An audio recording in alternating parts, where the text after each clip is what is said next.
All right, moment of truth. Do I remember which hotkey is which? Hey, all right.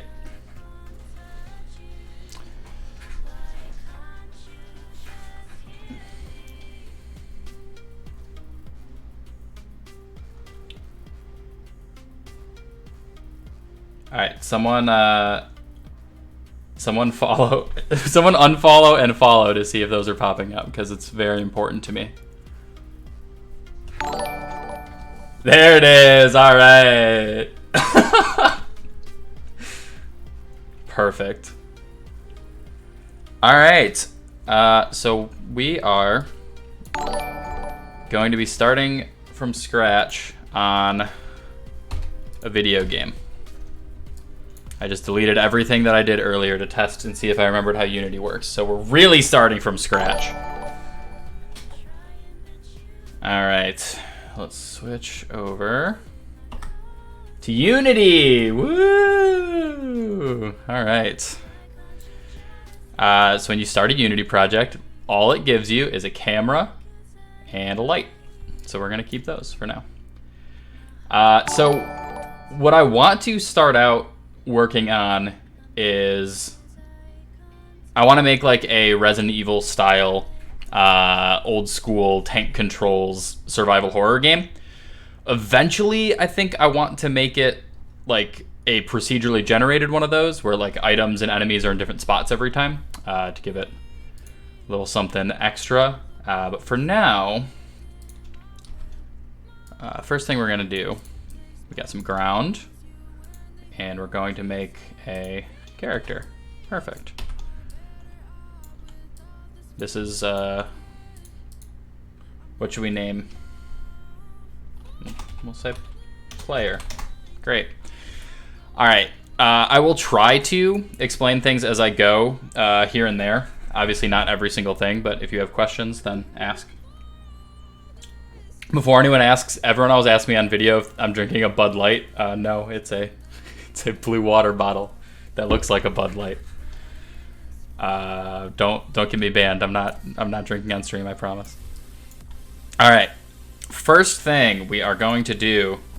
Also, let me know if is music and my voice okay as far as the balance on that. All right. First thing, we are going to add a component to this capsule. Music is very quiet. I wanted to make sure it wasn't too loud, but I can turn it up slightly. Let me know how that is. All right. So we are adding a rigid body. This is basically a component you can add to an object that adds Unity default physics to it. So you can do things like gravity, drag,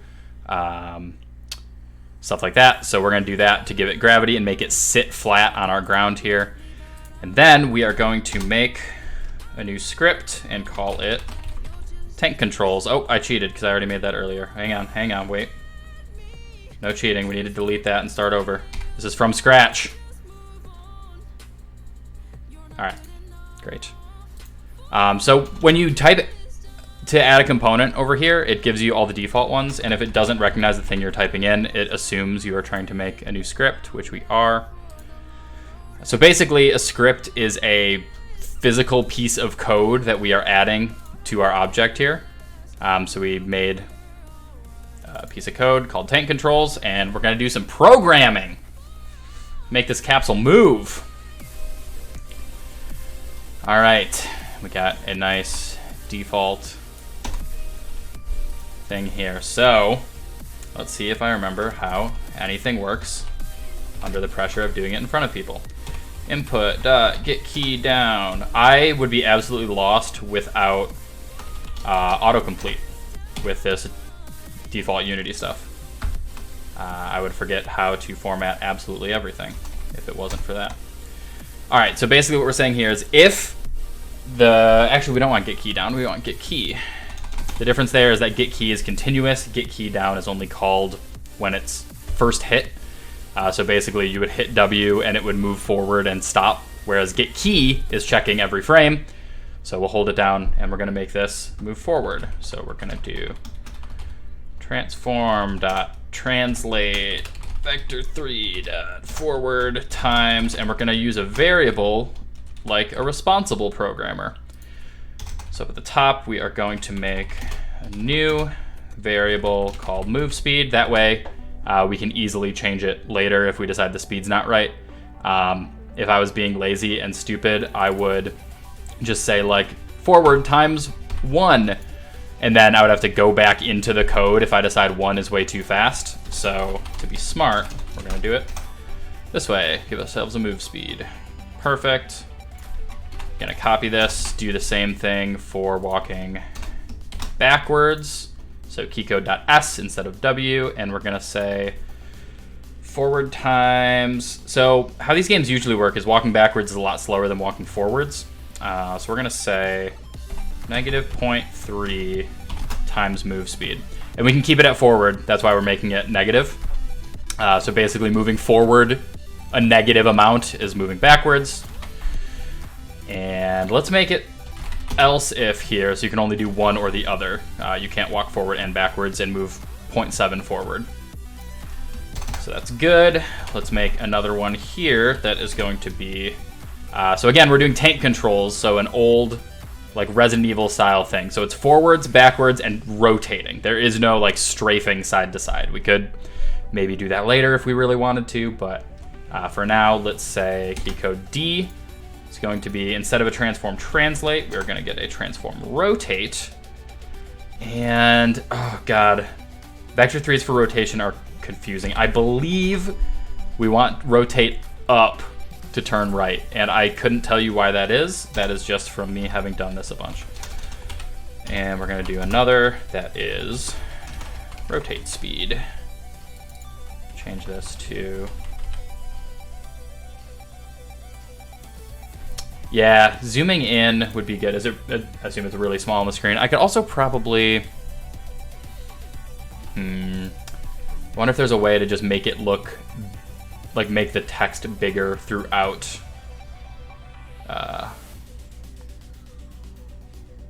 Throughout all of Visual Studio here. Just make it big text.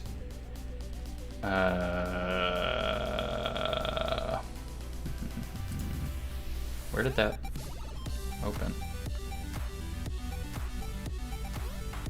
Yes, this is C# I'm working in. Unity supports C# and JavaScript by default. I'm gonna take 2 seconds to see if I can zoom in on this. Fonts and colors. Size. That should help a lot. Okay. Nice. That looks good. It's gonna be weird for me to get used to now, but that's fine. All right. So we have rotating to the right. Let's make another that is rotating to the left. And let's just do a negative here.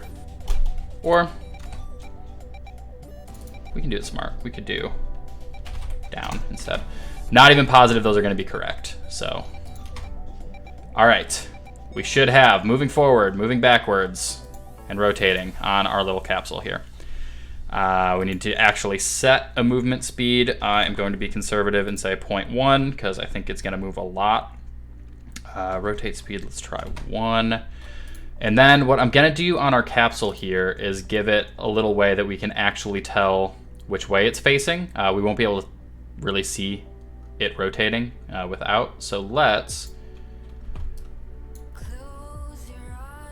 I mean, this is going to be a shooter eventually, so let's just do one of these, copy that, give it one of these. That's video games. All right, and we're gonna child these to the player so that when the player moves, that moves. And then we are going to zero this out here so it's actually centered. Looks good. And now we should have that. We're gonna hit play. First thing, okay, well, okay, I know how to fix that, but the first thing I was gonna explain before that is the reason it turns super obnoxious and orange like this is because the very first thing I was ever told when I started working in Unity is make your, it's called play window tint, I think. Set that to a color that is very, very obvious so you can tell when you're in play mode, because anything you change in play mode does not stick as soon as you exit play mode. So you have to be in the editor here for your changes to actually be saved. If you change things during play mode, then it won't save. So that's why you make it obnoxious, so you know not to make changes. While I'm thinking of it, let's be responsible and name this. At least. Let's just call them both gun part instead of cube 1. Okay, so the reason we fell over there is because, like I said, we're using default physics. Just when we added that rigid body on here.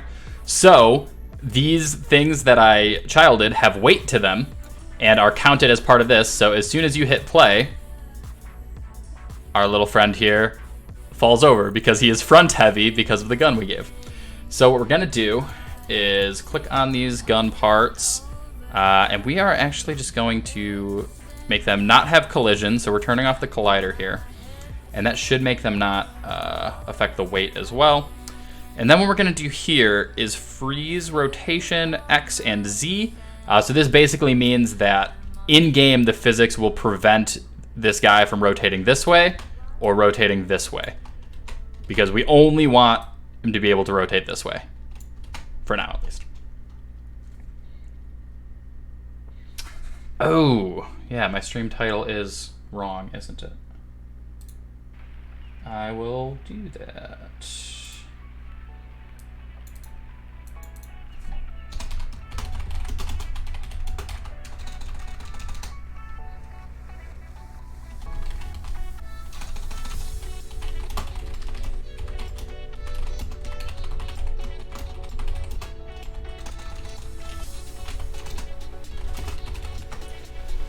Perfect. All right. So now that we froze those rotations and made the gun not weigh stuff, we should be good on that front. Okay. Okay, that's a little quick on the movement, but I mean, oh, also another thing I forgot. We need to, okay, so one thing it's doing right now is I did not set it so you could not move while could not turn while moving, basically. So in old school, like Resident Evil style things, you would have to either be moving or turning to, you know, heighten the tension, make it tougher. So we can't do laps like this. As fun as this is pretty good. I'm already having a good time. So we're gonna make a Boolean to fix that. We're also going to crank the movement speed even lower. Let's see how this feels. Okay, maybe too slow now. So we're just gonna dial this in. So this is why we made this a variable, so we can just play with it in the editor here, rather than having to go into the code every time we wanna change it. If we want to get really fancy, I could even turn this text box into like a slider, just to make it even fancier. I think that looks okay for now. Let's give it just a tiny bit more. All right, and let's head back into here, and we are going to make a new Boolean. So Booleans for non-programmers out there is just yes or no is what they return. So something like a float can be any number with decimals and everything. So move speed and rotate speed, we obviously wanted that to be numbers. Boolean is just yes or no. Those are the only things this variable can be.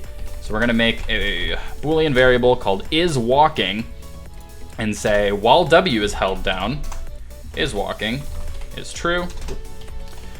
While S is held down, isWalking is true. And you can only rotate if they hit D and isWalking is false. Same down here. But we have to do one more thing before this will do anything for us, which is we have to turn off isWalking.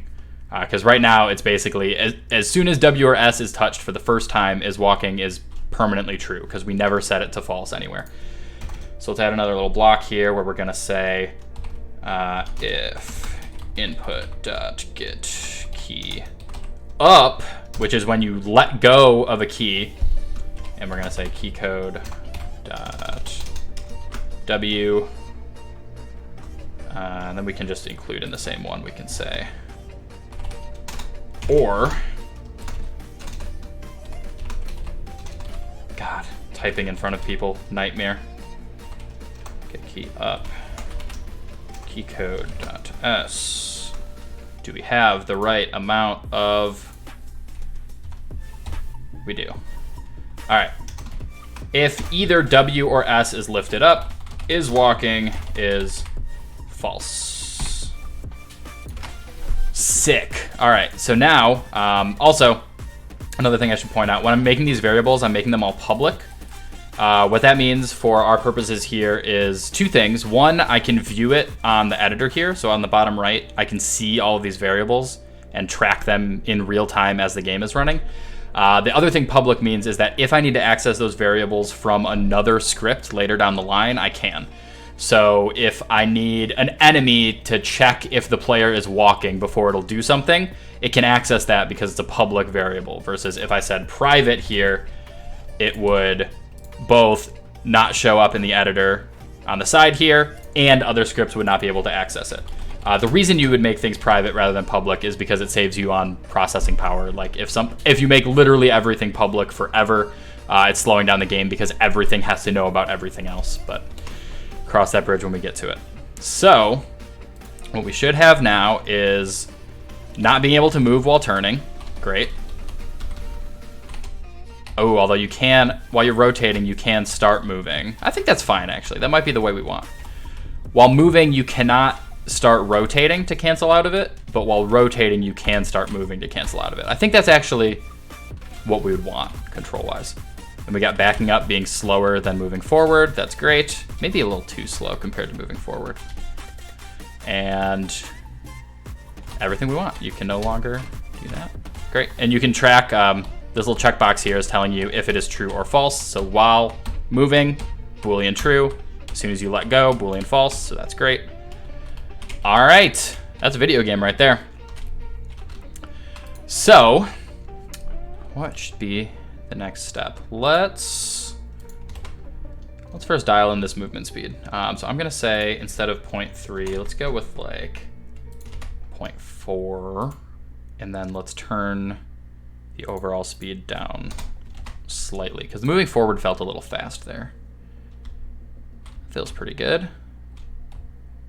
Yeah. All right. Sick. Okay. Next thing we're gonna want to do, because it's the fun part, is let's do shooting. Shooting is good. All video games need shooting. So this is a bullet, as you can see. Let's make that looks about right.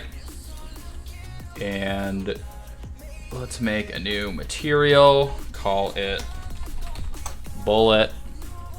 And let's just make it like a nice, almost black gray sort of deal. Great. Bullet.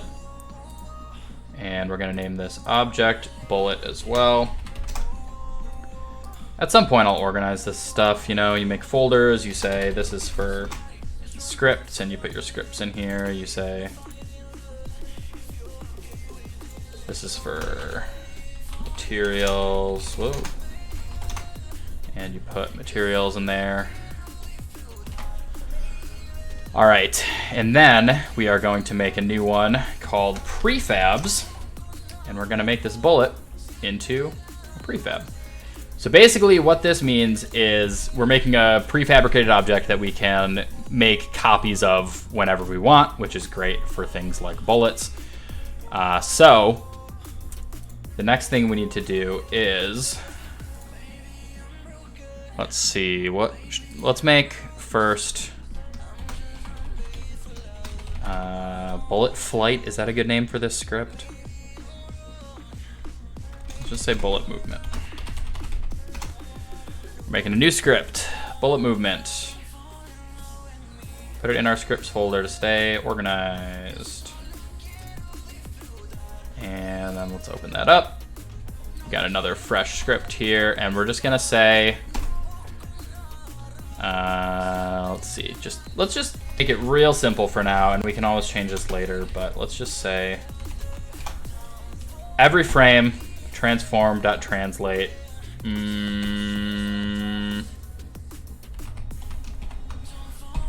Move that much. Oh, we have to say transform.translate vector3.forward times.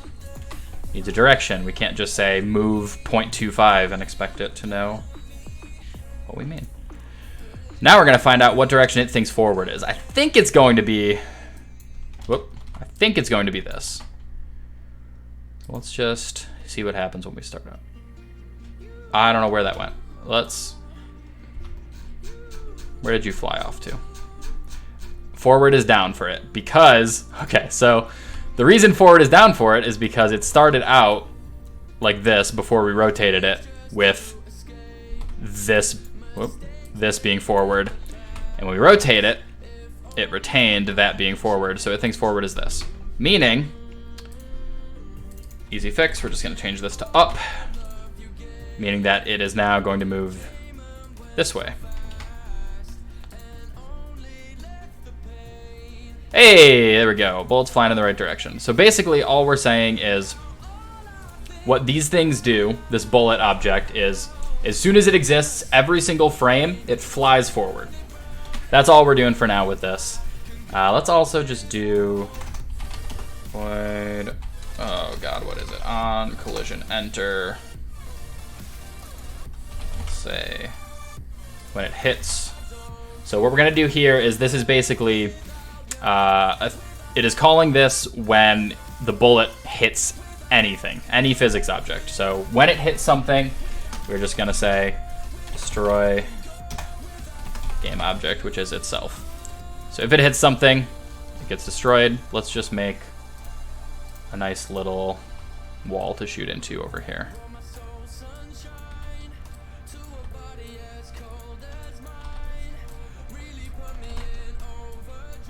All right. So hopefully that bullet will get destroyed when it hits that. Did it? No. Flew right through it. So this could be a couple things. Let's see. Oh, you know what? For on collision enter, one of them needs to be a physics object. Should we give the bullet gravity? Probably not. I don't think it's that kind of game. But we do want that.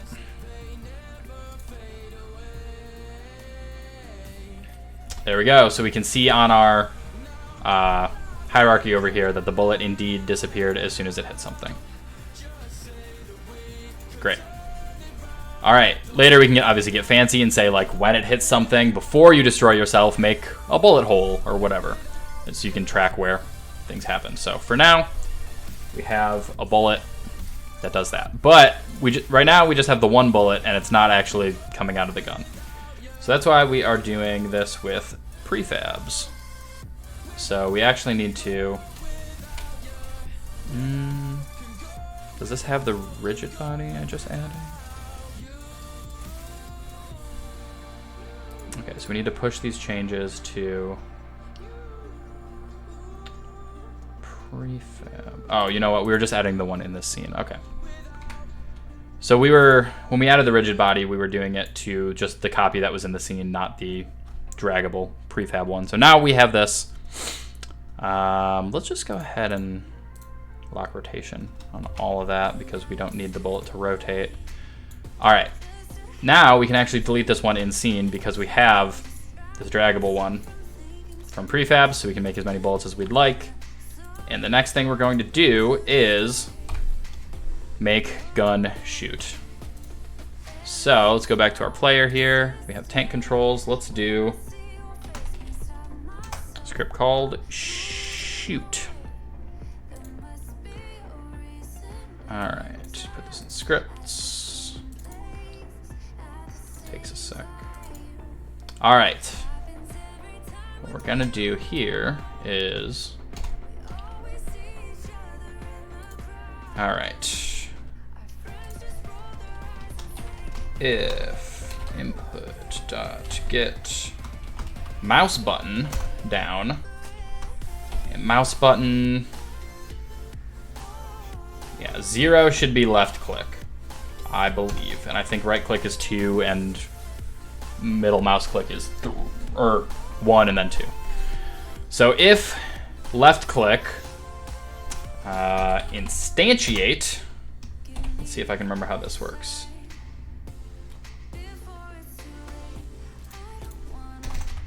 So we're going to make a public, is it prefab or is it game object? I think it's game object. Game object bullet, and we're gonna, when you click, instantiate a bullet. And there's more we can do with that because we want it at a specific spot.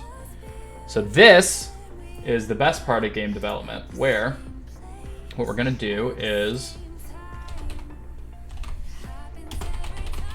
open up a web browser and Google Unity instantiate. So this is like 90% of game development is you forget how to type something and you search for it.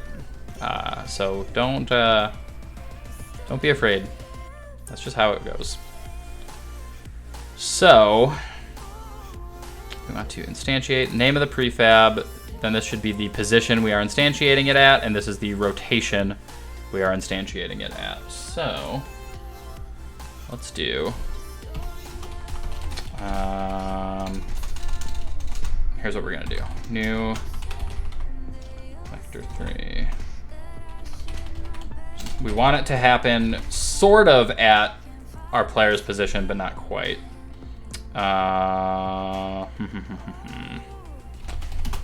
So let's start with keeping this simple.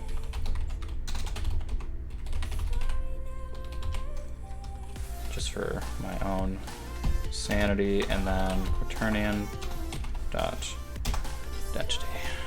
Okay, so what this should do right now is when we click instantiate a bullet at player position and default rotation. The problem with that right now is that our bullet, when instantiated at player position, is just going to collide with the player itself and delete itself because we set it up to delete when it hits something. What we actually want to do is instantiate it a little bit in front of the player. And let's see if I can figure that out. But first, just for fun, let's comment out the destroy and just see if it will shoot correctly. Oh, well, no, because what we didn't do is assign the bullet to be the thing it is instantiating. So at the bottom right here, it's looking for what the bullet game object is. Right now it is none. So you can actually just drag and drop from your prefabs here and say bullet is bullet. Well, that's close. So they go straight up instead of being rotated how we'd like, which means when we summon them in, we are going to want to change that rotation that they spawn in at. So this quaternion.identity, meaning I need to look up how to do quaternions again.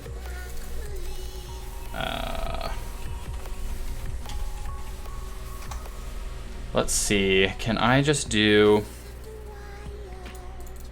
quaternion.Euler angle? .Euler, is that right? And say, shit. Let's try this. So Euler angles means that we are converting a more complicated rotation calculation to just be, set of 3 coordinates, vector 3. We'll see if that does what we want. We're kind of just guessing here, which is, again, a lot of game development. Oh, there we go. Okay, so why is it bumping us back? I mean, that's kind of cool, but that wasn't intended. It's got to be something colliding.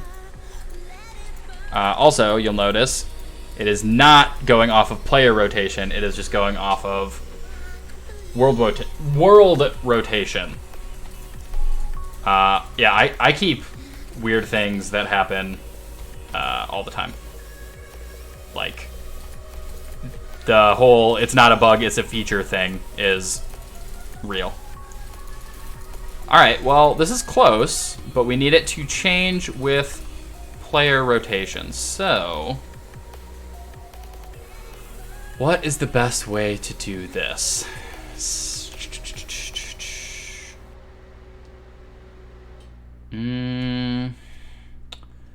So what we're doing now is just rotating it 90-0-0 in world space at the player's position. So what we actually want is, I guess we want this to be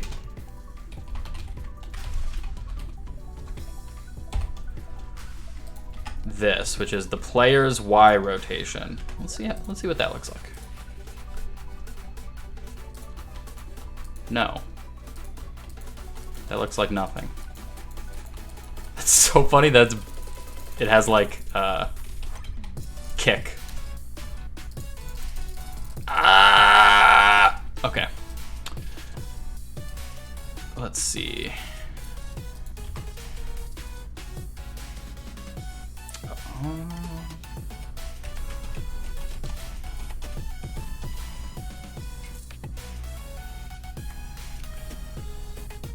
All right.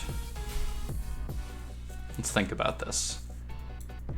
The other thing you can do, if you don't want to think, is say, hey Google, Unity instantiate bullet. I didn't understand. Shut up, I wasn't talking to you, Google.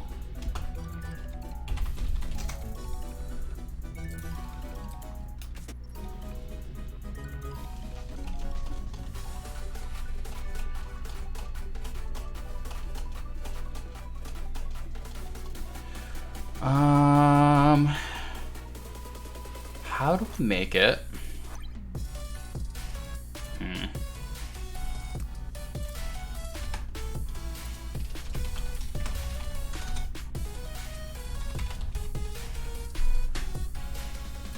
Is it?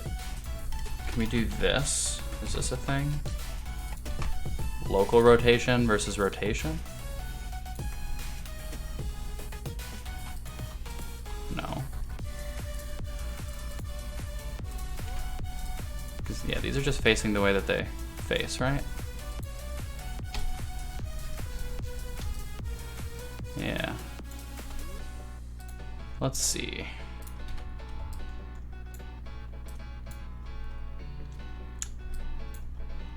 How do we make them face player forward?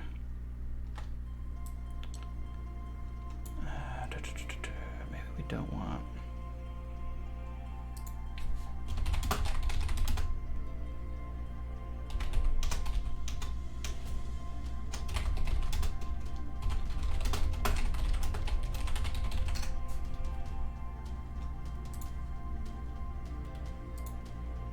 Unity, shooting a bullet the direction you're facing.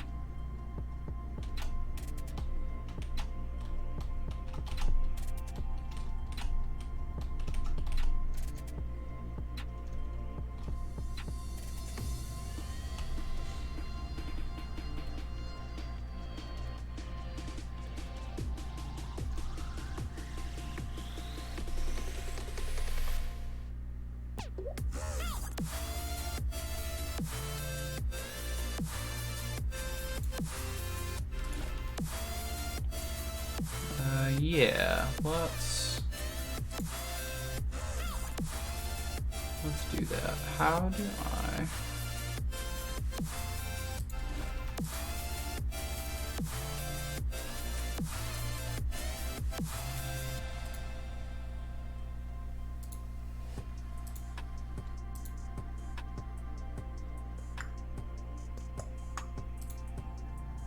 How do I make you mod? Let's see. Okay. Great. Congratulations. Wear it well. Right.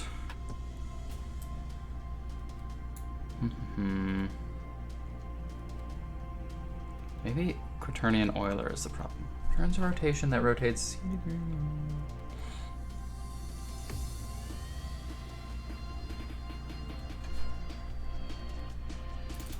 Let's see what all this looks like.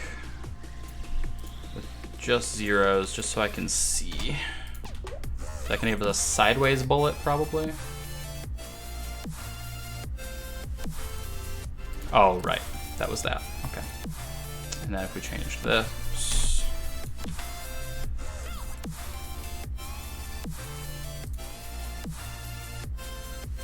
That was that. Great. So now, just need to figure out this part. Y rotation.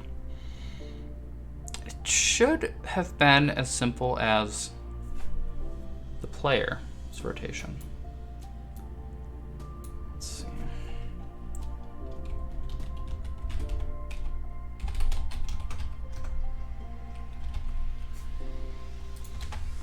I don't know why this wouldn't do it.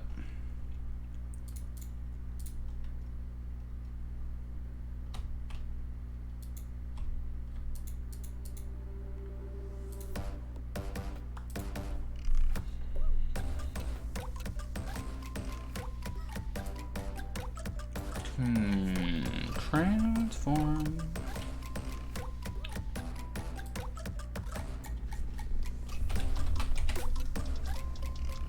Let's try that. Oh, doesn't like that. Oh, that's a forward is a vector 3, not a. Well, we could just try. Can we do?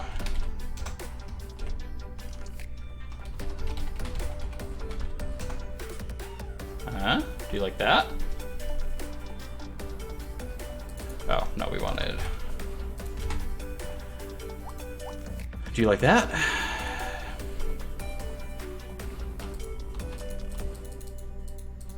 No.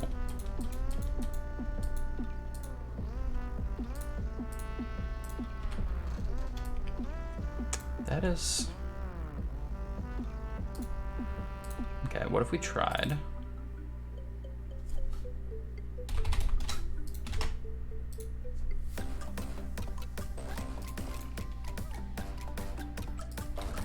No. Interesting. Doesn't seem to do anything.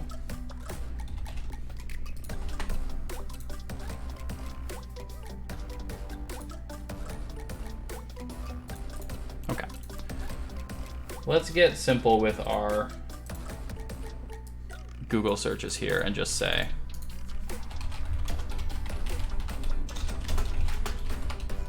instantiate with rotation.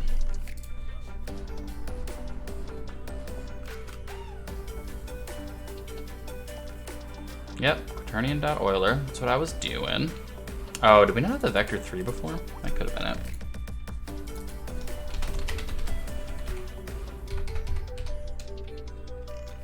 Let's say vector 3, 90, transform dot rotation dot Euler angles dot y 0. We do it like that. Does this need another?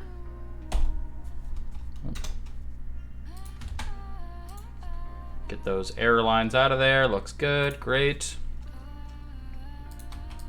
Hey, that's bullets. Ah! Right now we can also just shoot as fast as we can click, which is fun.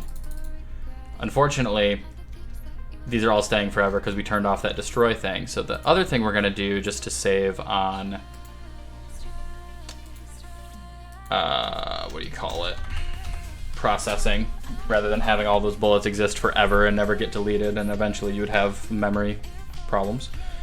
Let's make a destroy timer. Let's say destroy timer starts at, I don't know, 3 seconds, something like that. And then we're gonna add into our update, let's see, destroy timer minus equals time dot delta time So what this is saying is for all the real time that passes, it is going to subtract that many seconds from destroy timer. So that is saying after 3 seconds, destroy timer will have reached 0. So the other thing we need is if destroy timer is less than 0, destroy game object. Let's test that out. Watching over here for the bullet. Yes, bullet gets destroyed. Love to see it. All right, let's figure out why. Well, I know why. It's because they're colliding, but let's get this knockback thing sorted. I think the knockback thing is cool, but right now is not happening in a way we would like it to. Right now it's happening in like a dumb physicsy way, because you see some of the time it is like making the player start to rotate weird. Yeah, like that. So the player is sliding in rotation right now because the bullet knocked them and they're just reacting to that physics. So we don't actually want any of that to be happening. So this is all happening because we made the bullet spawn just inside the player instead of at the position of, you know, the front of the gun. So what I'm gonna do here actually, which might be our best, we're gonna create an empty child. So what we're doing here is we made a game object here that doesn't have anything. It has 0 components, it just has a position. And we're gonna make this position up here, right in front of the gun, and call it bullet pause. Now what we're gonna do is in our shoot script, we are going to make public game object shoot pause. And when we instantiate it, we are going to instantiate the bullet. Instead of being at the player position, we are going to instantiate it at shoot pause dot transform dot position. Now if we go to our player and add the, oh, we called it bullet pause in one spot and shoot pause in another spot. We should probably change one of those.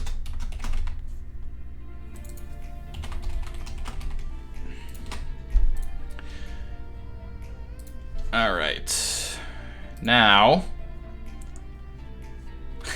we're all just empty children. Bullet pause of shoot has not been assigned. Oh, that's because we changed the name, so it lost the connection. Okay. Bullet pause is bullet pause. Look at that. They come out of the gun now. Yeah. All right, so I'm actually going to move it far enough forward that it is not colliding with the gun. Well, the gun doesn't have collision. Should be fine, actually. Let's try.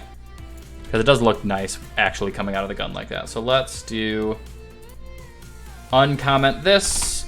So when it hits something, it is getting destroyed because that was good.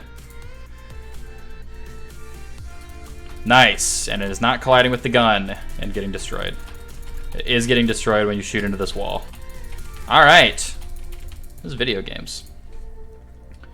The other nice thing about us doing a Resident Evil style thing is fixed camera angles, meaning I don't have to do complicated camera controller stuff. You can just have, like for this room, the camera's in this spot, which makes my life a lot easier. Let's do...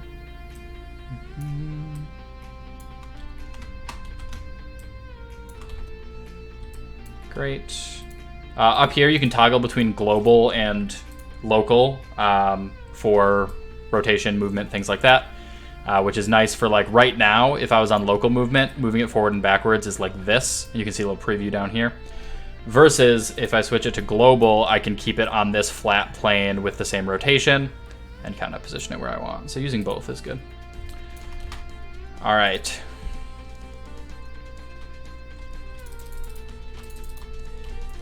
We got a Resident Evil. And we've done this in what, like half an hour or something? So that's pretty neat.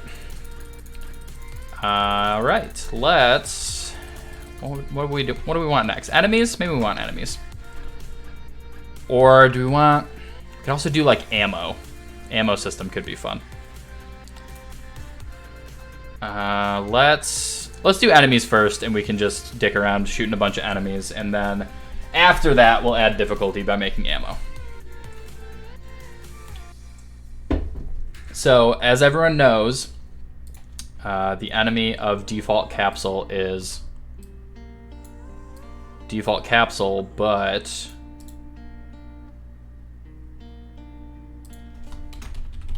green.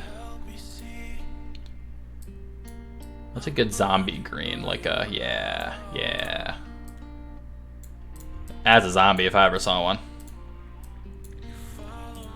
All right, and we are going to give this a.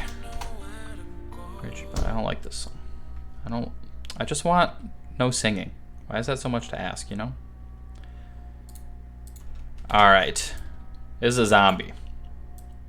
What we're gonna do is give the zombie a script called Zombie Chase. Now, if we pop that open,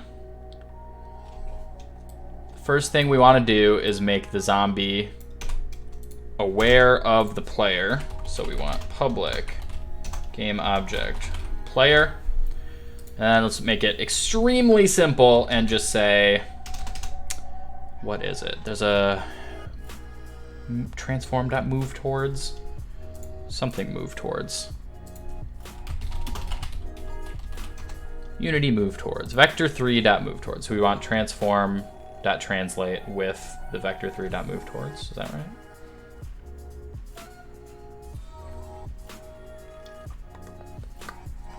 Let's try.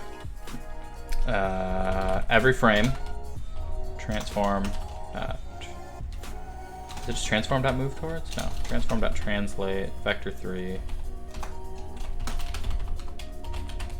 move towards, and then I assume this wants a current target and max distance change, max distance delta. So we want move from transform.position, move towards player.transform.position.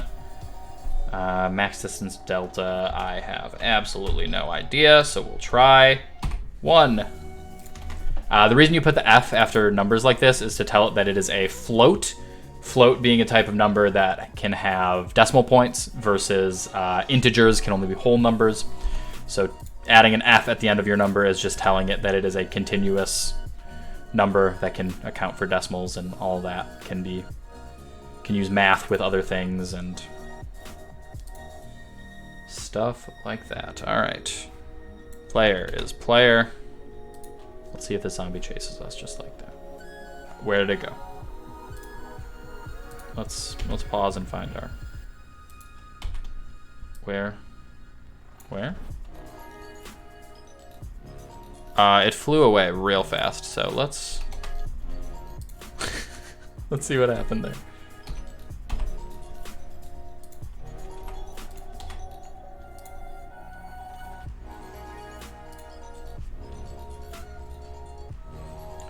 Where is it going? I can't even. So it won't let me focus on it because I think it's too far away. If we look at these numbers, yeah, it's it's that to the 38th power far away. So he's going real far. Why would that be? So translating. Maybe we're not supposed to use. Maybe we're just supposed to do.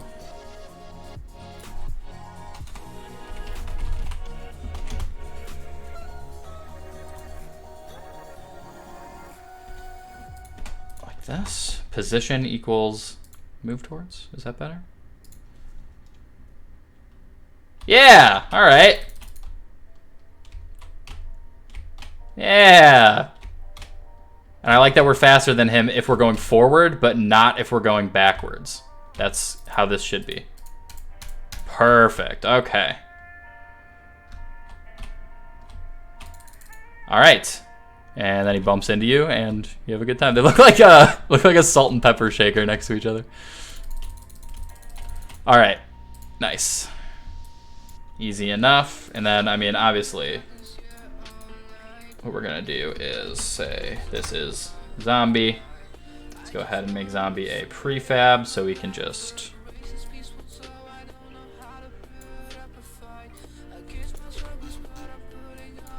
We can also do one of these. All right, we made a video game. Oh, you know what? Okay, so this is a good one to look into. So the reason those ones aren't chasing me, so you can see there are a bunch of errors being called here. The variable player of zombie chase has not been assigned. They do look like mighty beans. So basically, with our first one, we dragged and dropped player into the player slot here.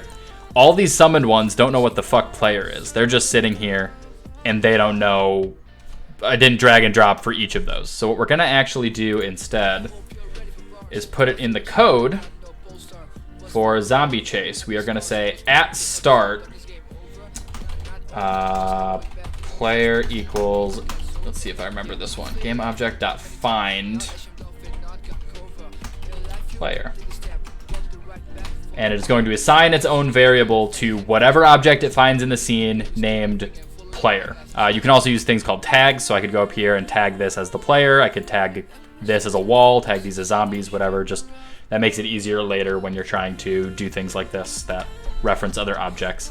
I think we're pretty safe just having the one thing named player. So let's see how that works. And there they are. Oh, God. Okay. Good. Good stuff. All right, kite them out. Kite them out. Let's get them behind the wall here. They're going to get so confused because they don't have AI. Yep. Oh, man. Okay, so a fancy thing that we will do at some point will be... Just push me off the screen. All right. So one thing that was dumb there is when I was on the other side of the wall from them, they were still chasing me because they don't care that there's a wall. They know player location, and they move towards player location. So one thing we could do there that would be cool is actually basically checking their line of sight. So we would do a ray cast. So basically starting from zombie position, cast a ray towards the player. If it hits the player, then do whatever you're supposed to do. If it hits anything else, then don't do anything. So like if there's a wall in the way, if there's a box in the way, whatever, then they wouldn't see you, they wouldn't chase you. So that's something we'll do at some point, but for now, let's do something different. Like, let's make a script called Take Damage on the zombies.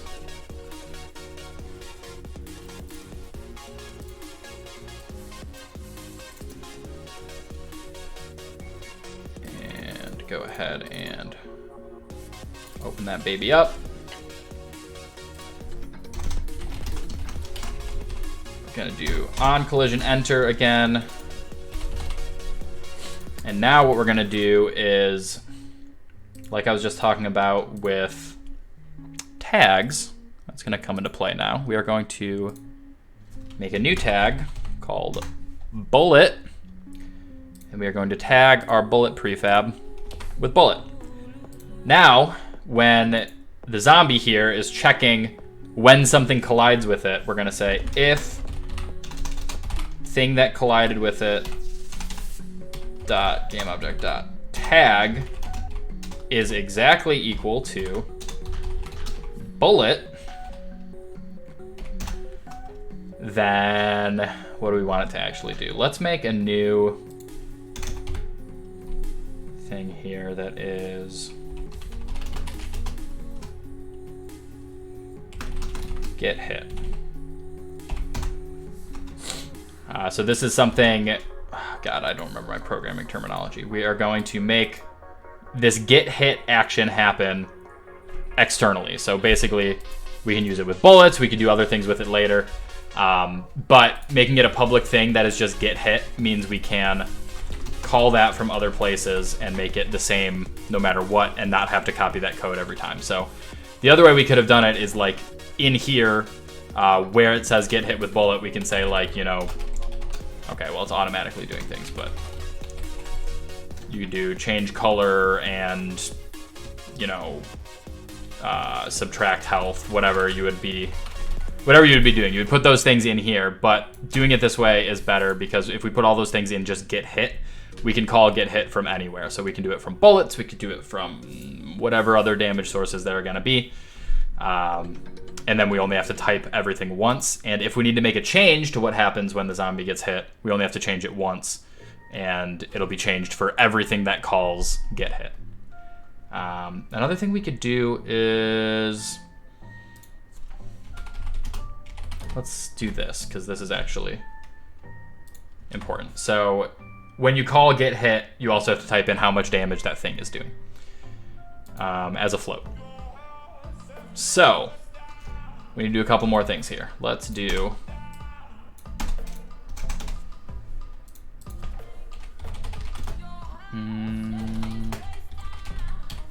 health for the zombie.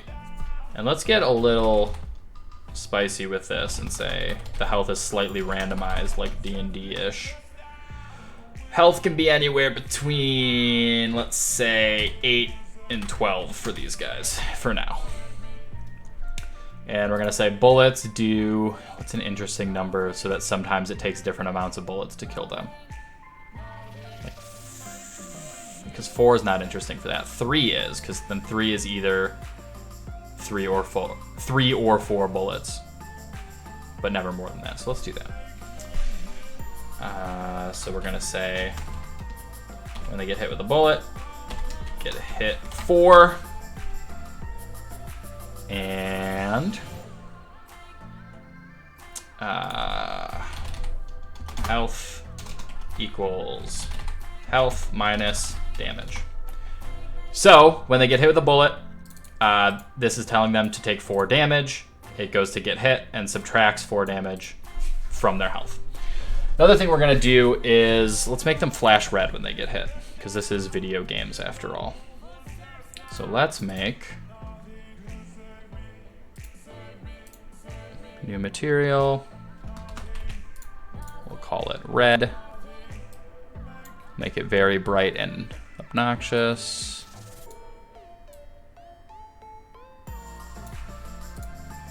Weird and shiny. What do they look like? Okay, great.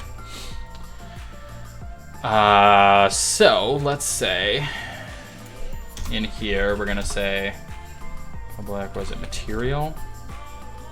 I think that's right. Red flash.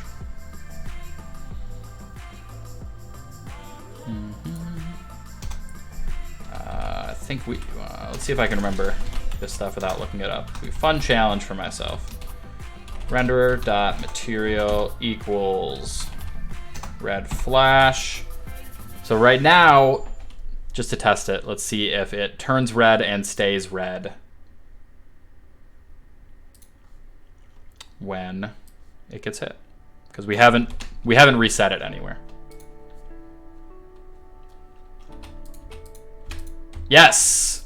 All right, it gets hit with a bullet and it turns red. So now what we need to do is turn that off. So let's do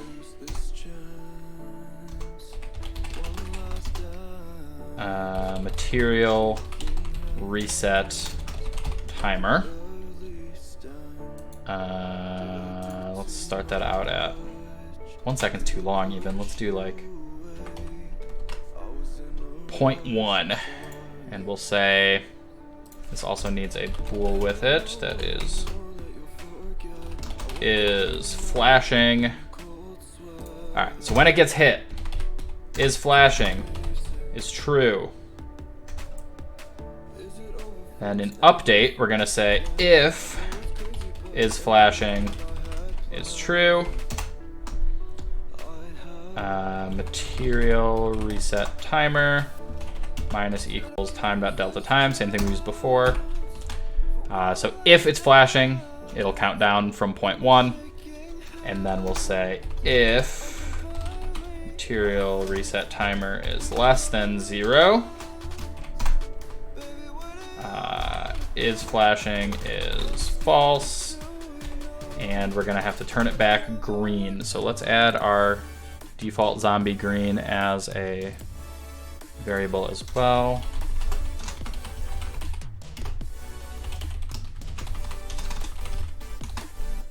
Zombie green. And let's just copy this for expediency.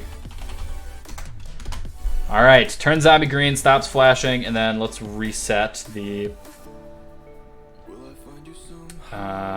where should we reset the material reset timer? Let's just do it here.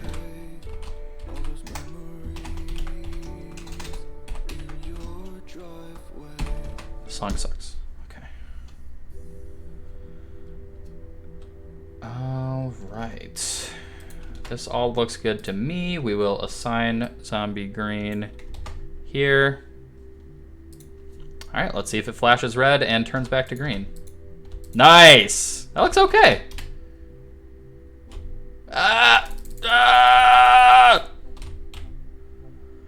We should give it a Minecraft oof when it gets hit. All right, the other thing we should do is make it, how can we make it get knocked back a little?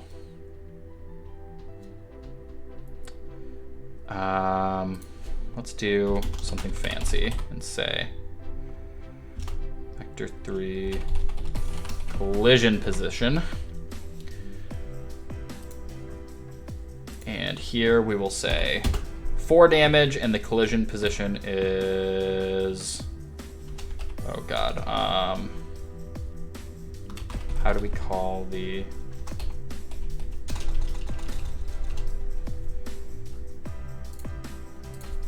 Unity on collision, enter collision point. Yeah. How to find the point of contact. Okay. That's for on trigger enter. What about for the thing I looked for? No, I don't want on trigger enter. I want on collision enter.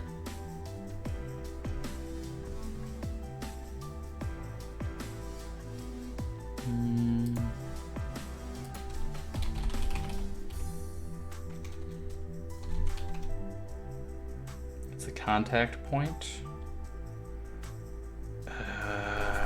Is that what we want?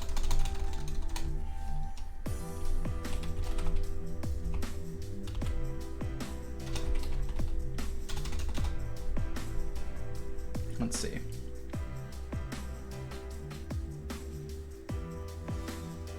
I mean, I guess we can just get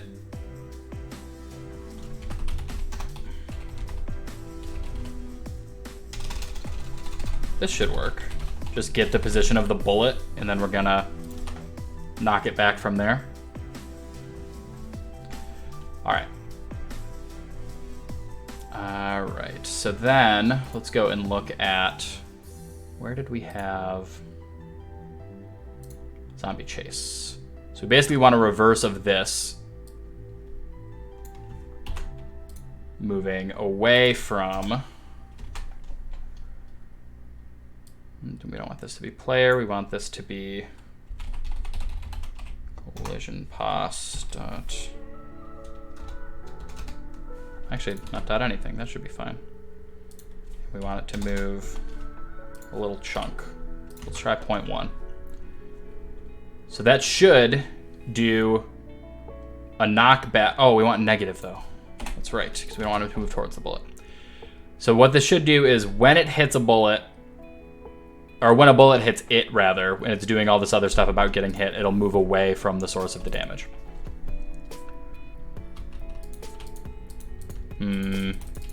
Oh, weird, it's like, okay.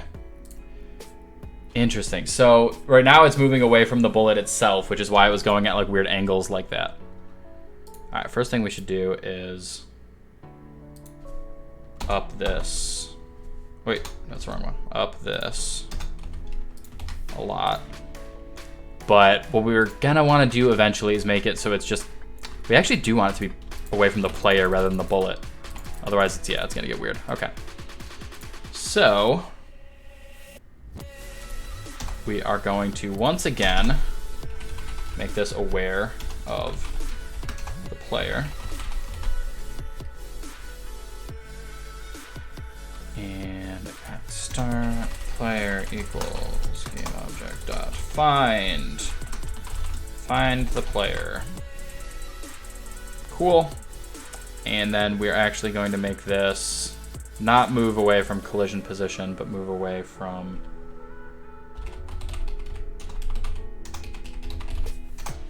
which means we don't actually need to send the collision position when we call the damage. And I'll add it back in later if we want to do something else with it. All right, so this should now move 0.5 away from the player when you get hit with a bullet. Nice. That looks all right.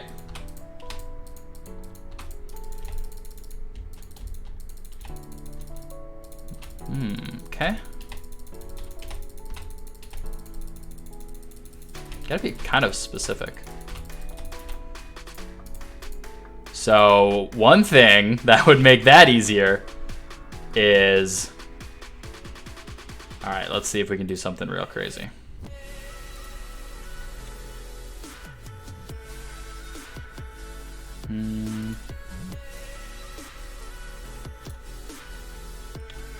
Let's do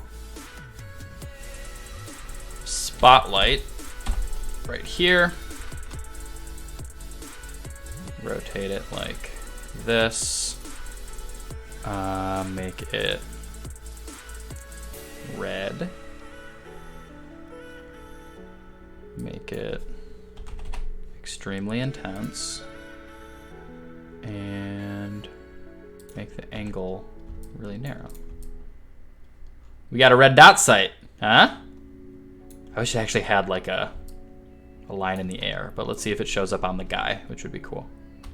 Yes! Yes! Oh, where'd it go? Is it not attached anymore? No, it is. Oh, he's pushing me! I think in addition to the knockback, we need to like stun them, is what's happening here.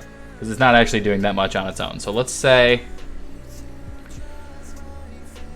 let's add a Boolean for getting stunned.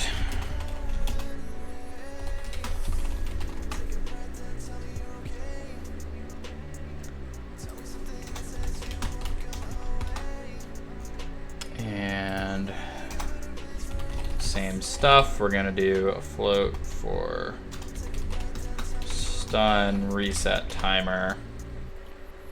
Start that out at like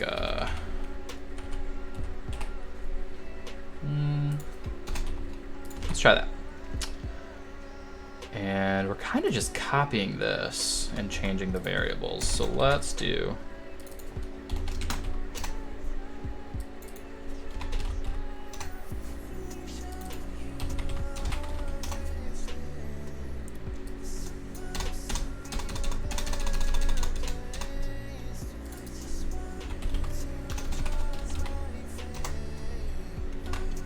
right, and then we need to reset the, oh no, this is,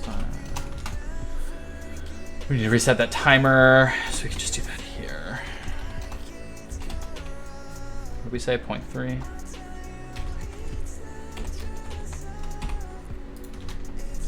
For consistency, let's put it down here with this one.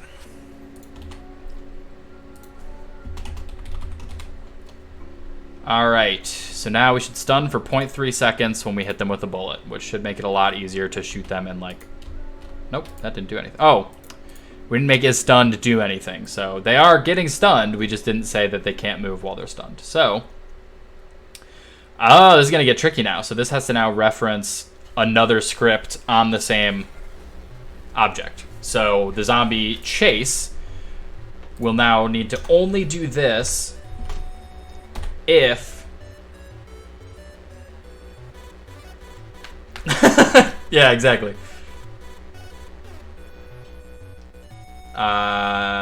Okay. So we need this to if get okay.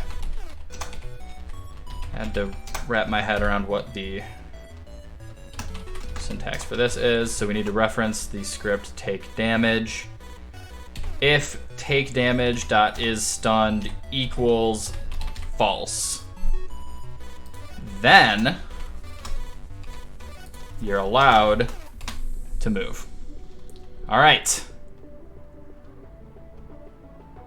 I should just record that as VO real quick. Oh no, I've been stunned. And just put that in as a sound file when they get hit. Okay, that feels a little better. Doesn't stun for long enough. Also, I hate how they just are moving at full speed right away rather than accelerating slightly, but that's a little more complicated than what we're doing today. We'll save that for another time. Let's make this 0.5 for the stun for now. See how that feels. So again, this is another thing, like I was saying at the beginning, that I already went back on, where I should do it like this.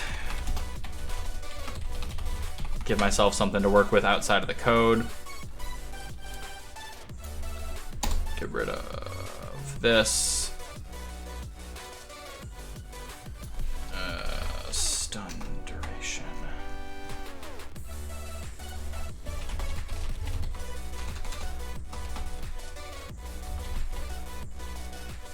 Can I not do that? Okay.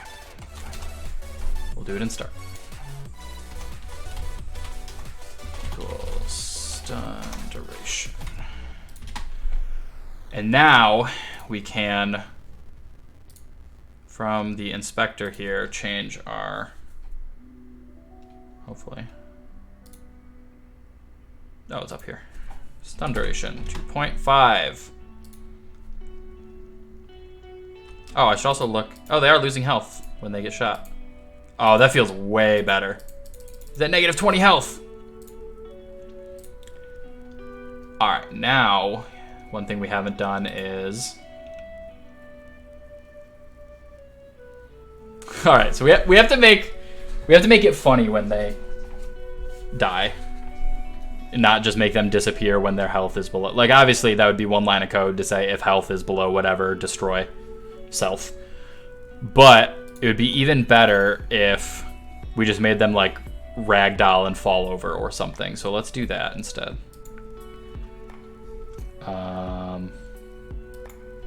Let's say public bool is dead. Let's do, whoa. If health is less than 0, is dead is true. Let's go ahead and add in here that for them to move, they need to not be stunned and not be dead. All right. Is true. Right now, that just makes them stop moving. So let's do something else and say, how do we set, okay. Bit component, rigid body, constraints? Yes. How do we set all of these to off so they can rotate as much as they want? No. What is this looking for?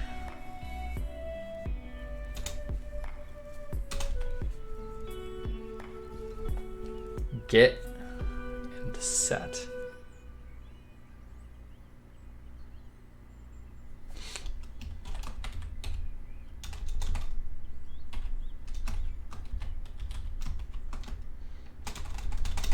Don't understand the syntax it's looking for. So, set constraints. God, I can't type. Rigid body dot constraints equals, okay.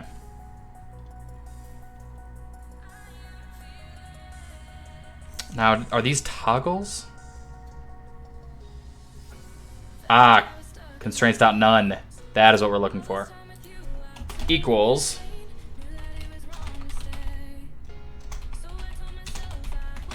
is that what we're looking for? All right, and then dot add explosion force. Just I think that's what we want. Explosion force, explosion position, explosion radius. Maybe this isn't what we want because it's gonna affect other objects. Maybe we just want add force and make it random.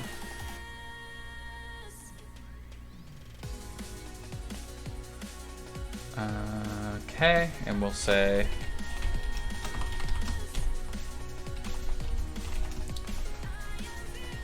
let's start with what I think will be way too much.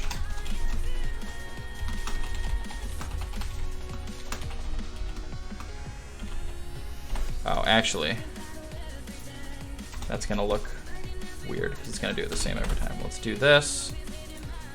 Let's do this. And that.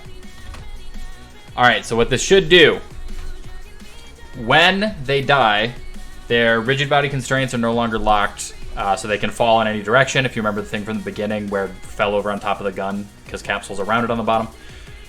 Make them able to rotate in any direction, and then add a completely random force in a bunch of directions and see what happens. So hopefully this should just make them like ragdoll weird and fall over when they run out of health.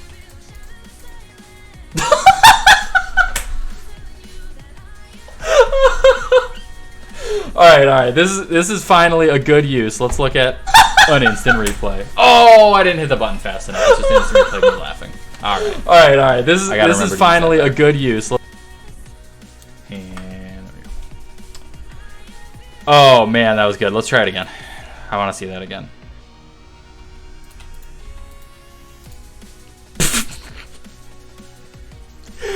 Oh, so what's happening here is it is adding that random force all the time. So what we need to do is this. So it's only checking for this to happen once. So if health is below 0, but is dead is not true yet, then do all of this and turn on is dead, meaning it won't call this again. So we just want it to do the one add force, not fly away in random directions forever. Yes! Yes! Oh, that looked good. Oh, that was awesome. All right. Let's try again. Yeah, all right. Look at that. All right.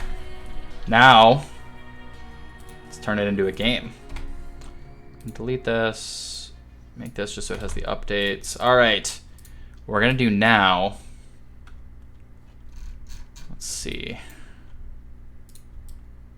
I kind of want to make this. If I make this like waist high cover. Oh, being able to shoot over this, but them not being able to walk past it would be real good. It'd be busted.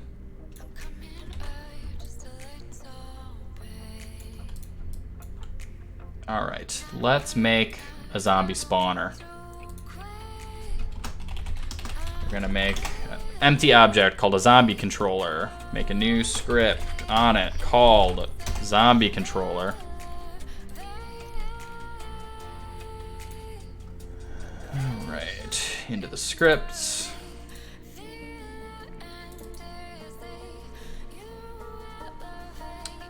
So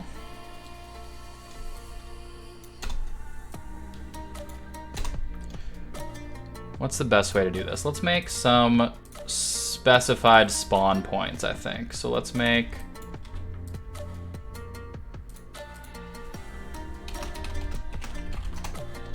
a spawn point here.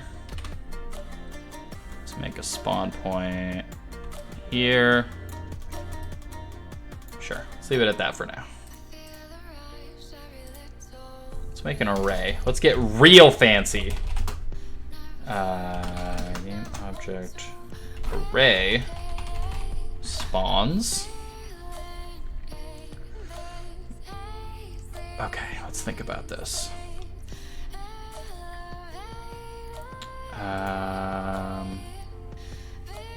Let's make a timer.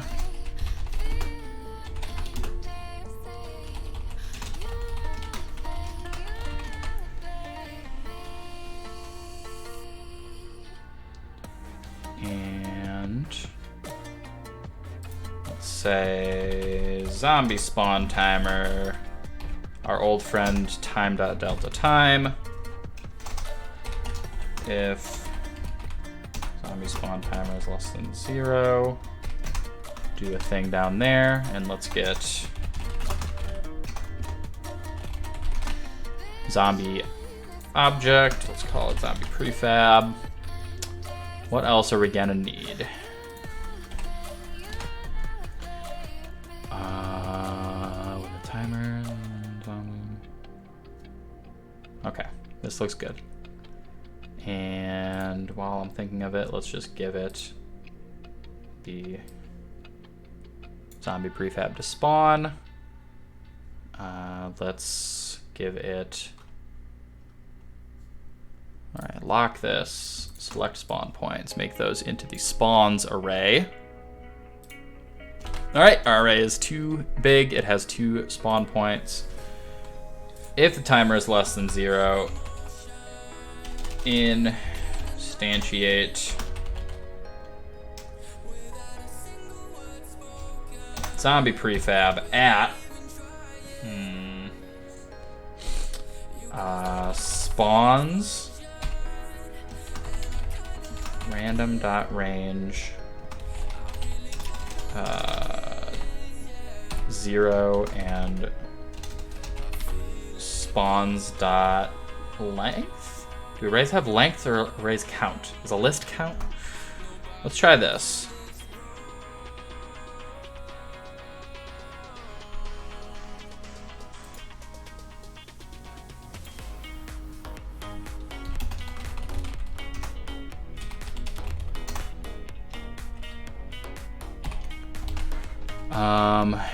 These aren't, oh, these aren't locations yet. It needs to be that dot transform dot position. So that should pick a random spawn from our array starting at 0 and going to, I guess it would be length -1, right? Let's try that. So it should pick a random spot from our array of spawns to spawn a zombie when the timer hits 0. And then we will reset zombie spawn timer to be random.range. How often do we want zombies? Let's say 10 to 25 seconds for now. And then it'll just keep spitting them out. That should work. Let's take a look. And we have unlimited bullets for now, so that should help. Oh no, it pushed me. I'm rotating slowly now. I need to zero out my physics on the player every once in a while. All right, so we're counting down over here. We should get a new zombie in 6 seconds, picking randomly between one of the spawn points. Nice. All right, need to make sure that it's not always giving this one though. So let's wait. I like that it just leaves the bodies here. This is great. I can just go kick them and stuff. Could it have just randomly done that one every time so far? Or is it actually not selecting from the other one?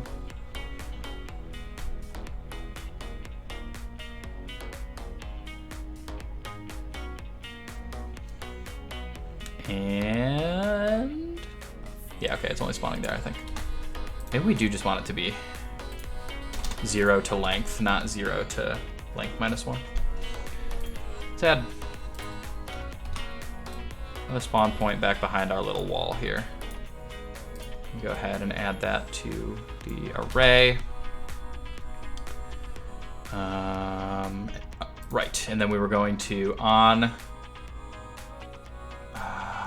say on the player movement. on tank controls script on update, I guess. Let's say rigid body dot angular velocity equals, what is it? Vector 3.0? So we're basically saying we do not want to retain any rotation physics after we get hit by stuff. While we're at it, let's just say we don't want to retain any movement physics. So every frame it is resetting our character's physics so they're not sliding around and rotating and whatever. Which, not efficient to do that every frame, but you know, that's where we're at.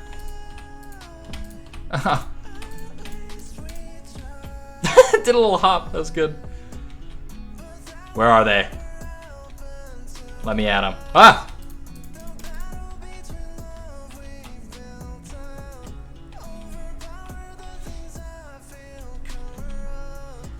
Alright, got another one coming in 10 seconds. This is pretty doable right now. But if we added in other things like reloading or running out of ammo and having to pick up more or whatever, that would help a lot. Oh, got another one. Nice. Alright. This is getting there. This game's pretty much done, I would say. I could put this on Steam for like 30 cents.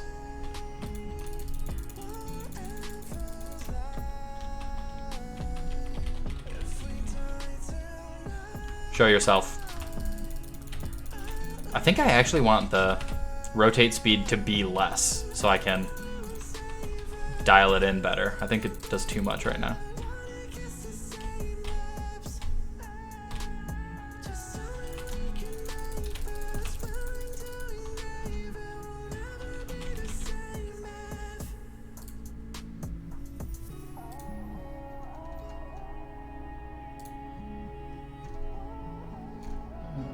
Okay.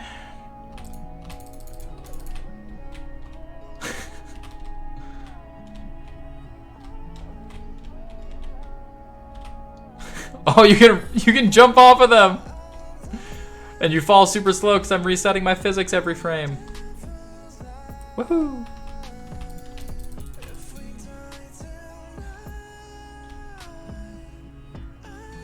This is relaxing. This music playing and just shooting zombies, you know?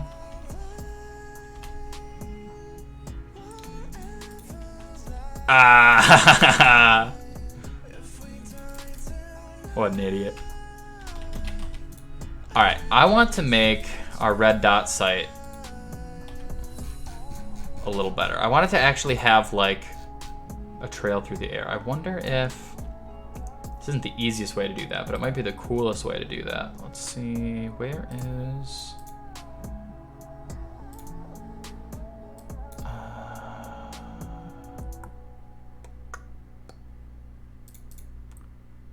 what am I looking for? No.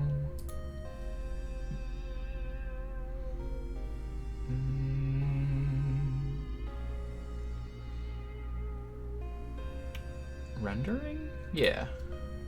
This one, I think.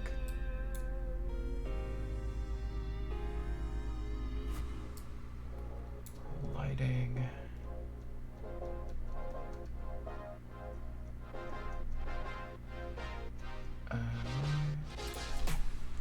First, let's get a little bit less on just the ambient light. But what I'm actually looking for is fog.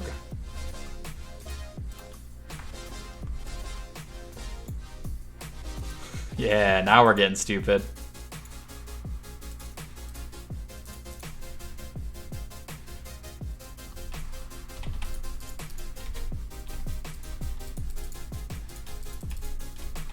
Alright, it didn't do exactly what I wanted. What I was looking for was hoping that the spotlight on the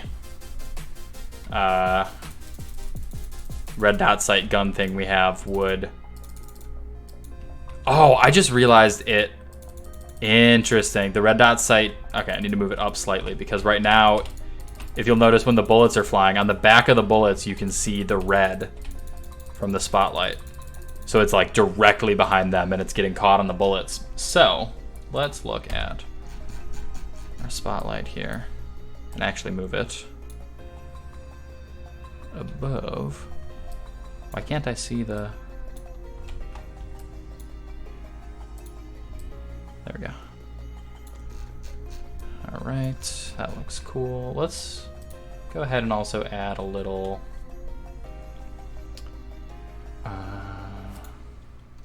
there we go.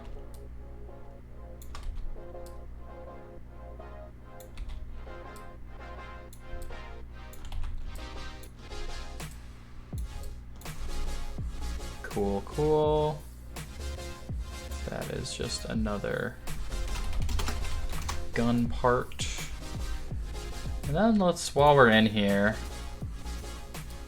let's just give these some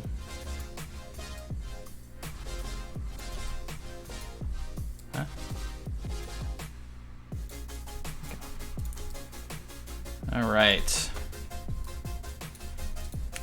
Now let's get real fancy. And do like this and make this like that, but also can we do a mission? Make it red. All right.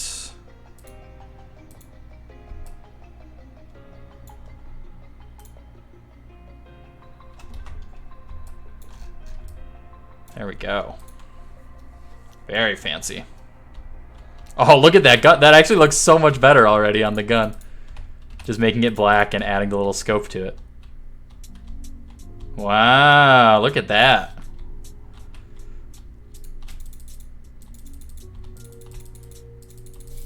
Aha. Ah! Oh, that's right. I was going to change the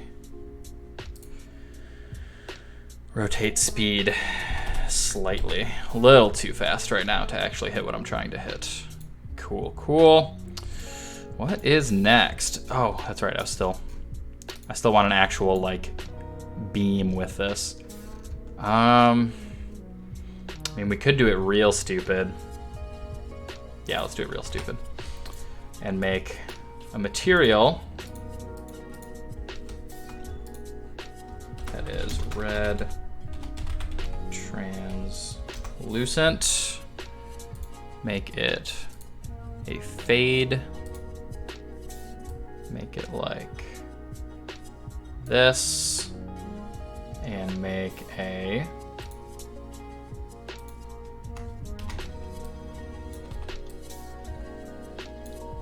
thing like this that has translucent red material. There we go.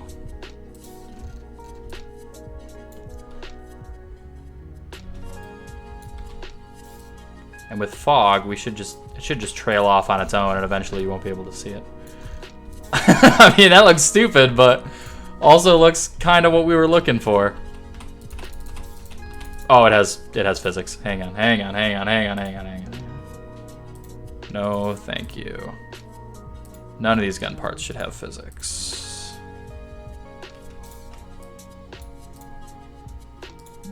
Great. All right. Yes. Yes. Oh, it doesn't stop when it hits someone, though. Yeah. Yeah.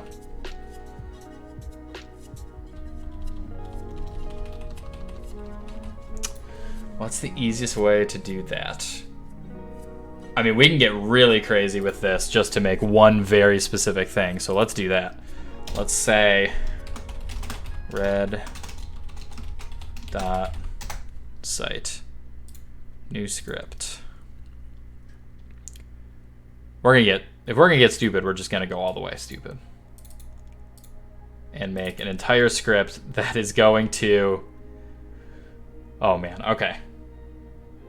So my plan here is to make this cylinder that we just made this red dot sight semi-translucent cylinder.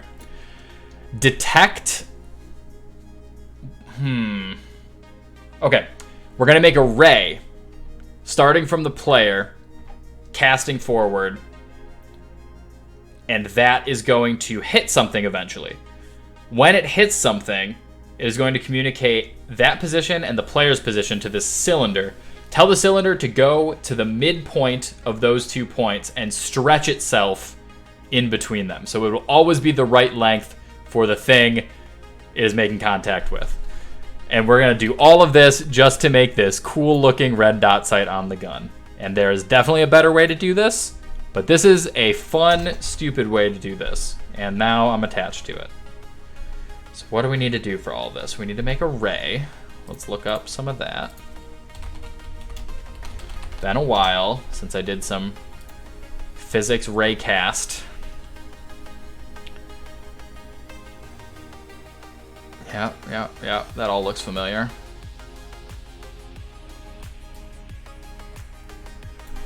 Just go ahead and grab that.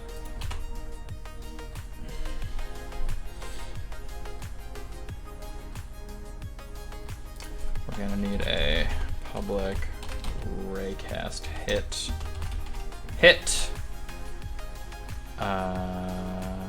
Can I just make an empty layer mask? Do I have to include that? Oh, optional.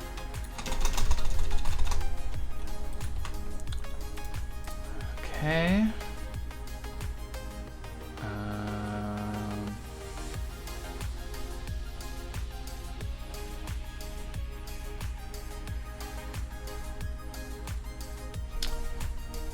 Trying to think. There's definitely a better way to do this. I'm trying to think if this is the way I want to do it, though.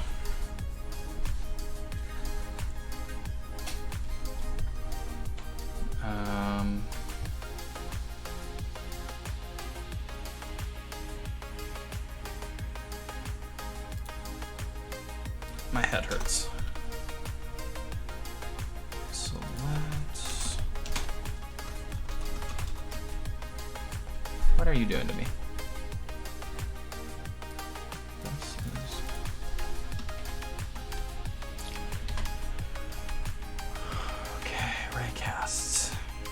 God, I used to be so good at these.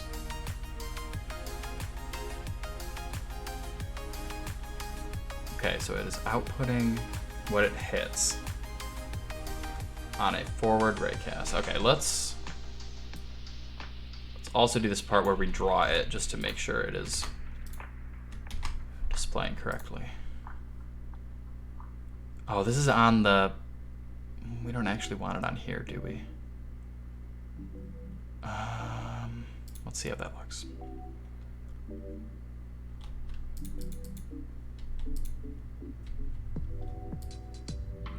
Is that making... Oh, we probably have...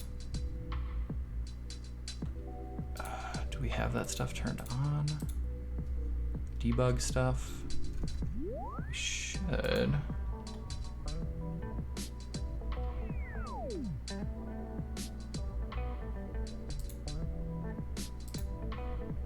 Oh, there it is. It's going down right now.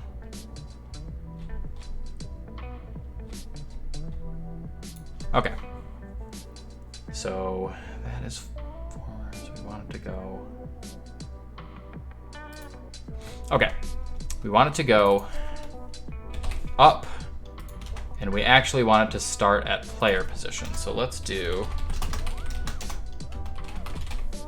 our classic player equals game object dot find player, so I don't have to go drag and drop.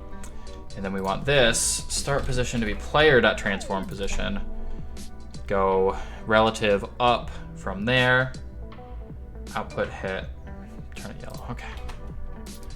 So now we should get a yellow debug. Oh, that's still going. Not where we want it, huh?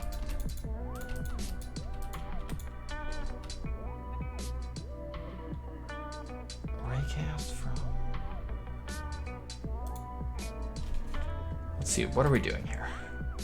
Raycast from player forward. Okay. Oh, we didn't change this one. Duh. We didn't change what the debug one looks like, even though we did change what it's actually calculating. Okay. So it was just the yellow line that was wrong, but it should have already been calculating correctly. That looks good. It is stopping when it hits something. It is a yellow line.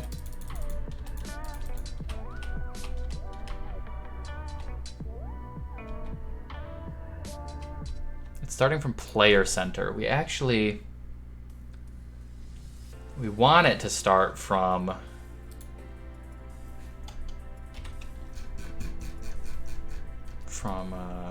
here, really. So let's actually not make it player. Let's make it just start point. Take this out. And we're going to say,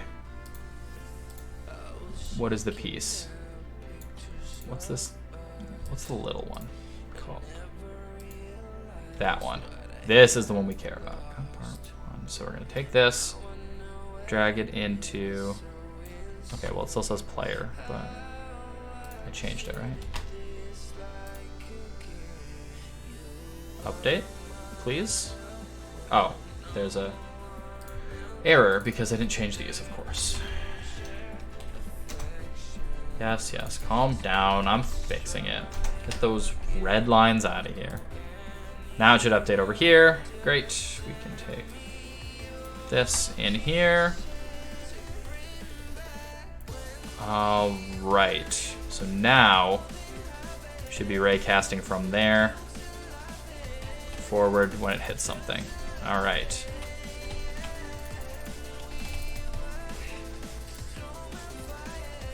Right now it's only doing that if it hits something. But I mean, in an actual game, there would be walls around or something. It would hit something eventually. We just don't have that right now. We probably should for testing this. So let's grab one of these, make some real crude walls.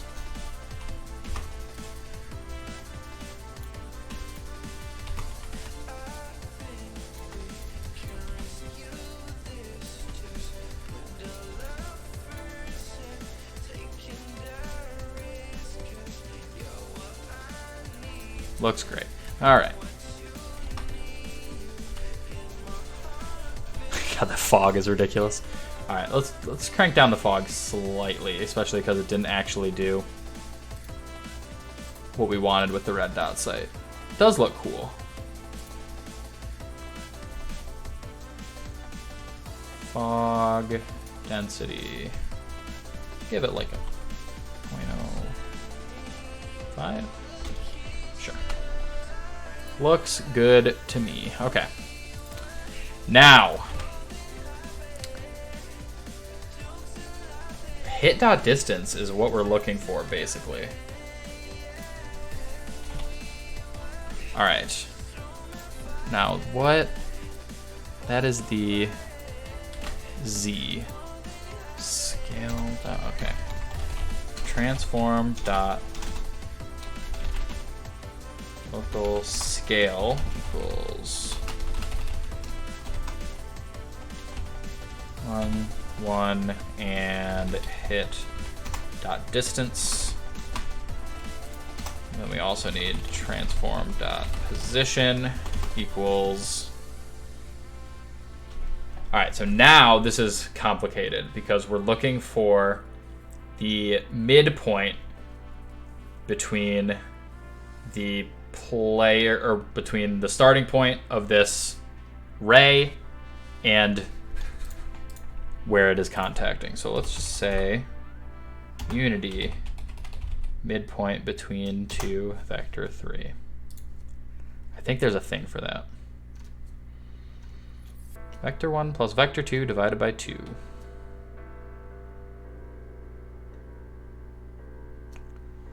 Okay.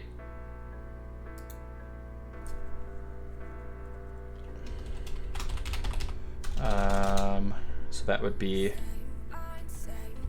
start point dot transform dot position.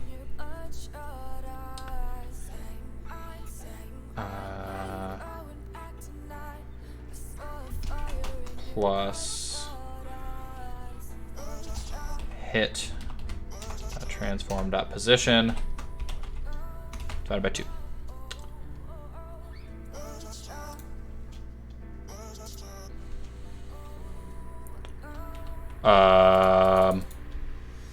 Not exactly.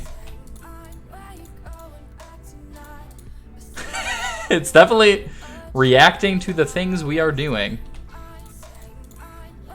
All right, let's see. What is the part in question? This one. Oh, that's because the scale is not actually supposed to be 1. It's supposed to be whatever this number is. Let's just change it to a nice... Nope, that's way too big. A nice even 0.04. So that we can...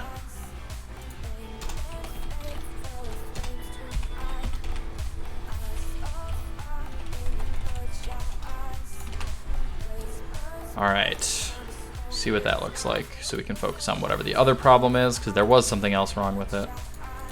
Oh. It's rotating like that, huh?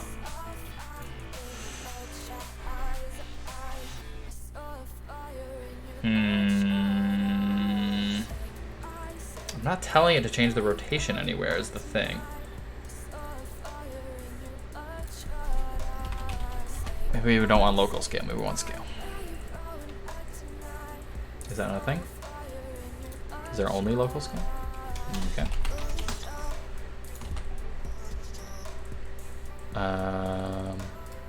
Let's just say, actually this would have been easier in the first place anyway.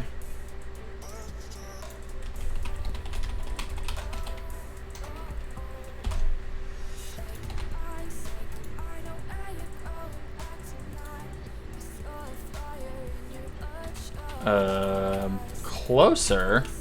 Is it closer? It's doing weird stuff.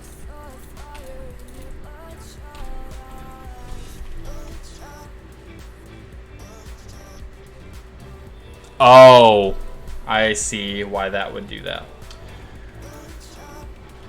It's the thing it's hitting is not okay.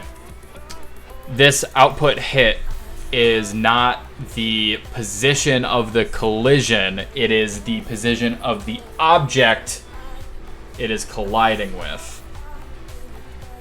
So let's see if we can do that a little better. That's one of the issues right now.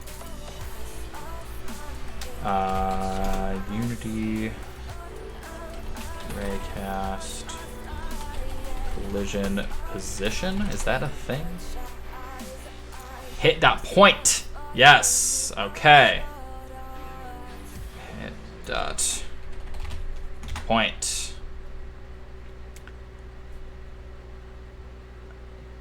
Better. Okay. Yes. Better. Okay. Much better. On the right track. Now it's just the scale transformation stuff that's not right.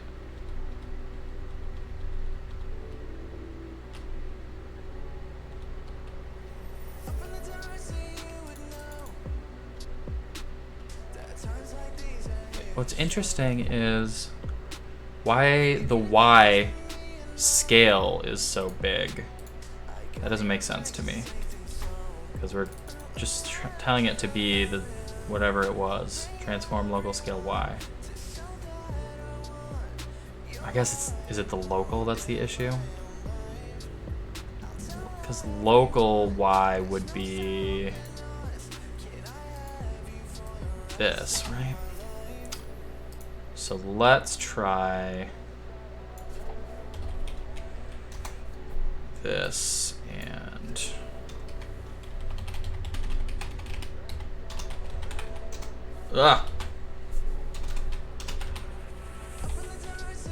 this? That doesn't feel right. But I think it needs to be Y in that Z slot over there. Let's see. Let's see. We're just playing around with it. Okay, well. It's closer. It's because it is scaling with the distance.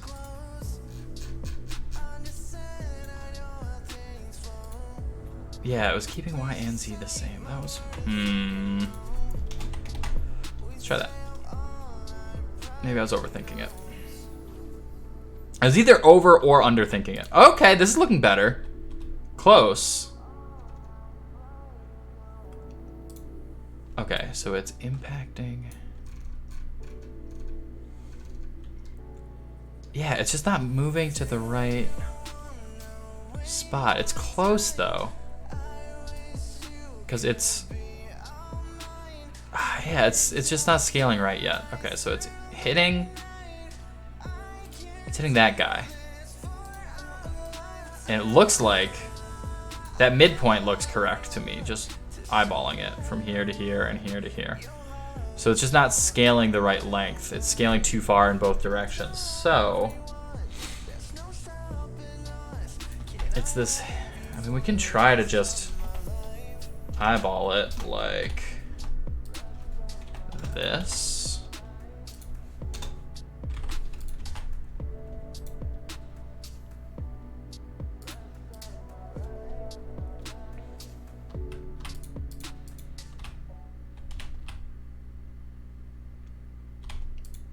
I mean, that looks close.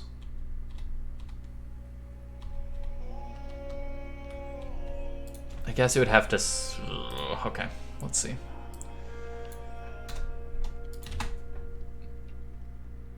Oh, again, this is... That's not actually what we want, because, again, hit distance is distance to the object it is colliding with. Okay, we did this same mistake in 2 consecutive lines. Okay. So what we want is...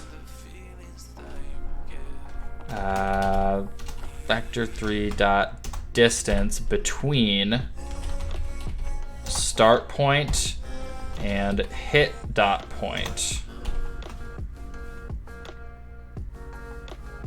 Start point dot transform dot position. Fine, you knew what I meant.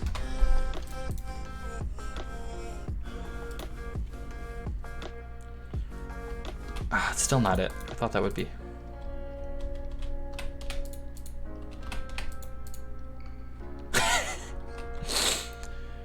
Or is that because it's not... It is hitting that wall, right? It's gotta be. Yeah.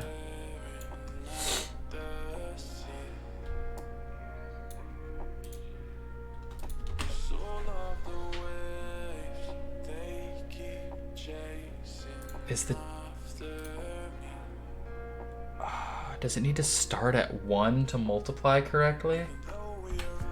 Is it as simple as that? But no, it's not even multiplying. It's starting over every time anyway.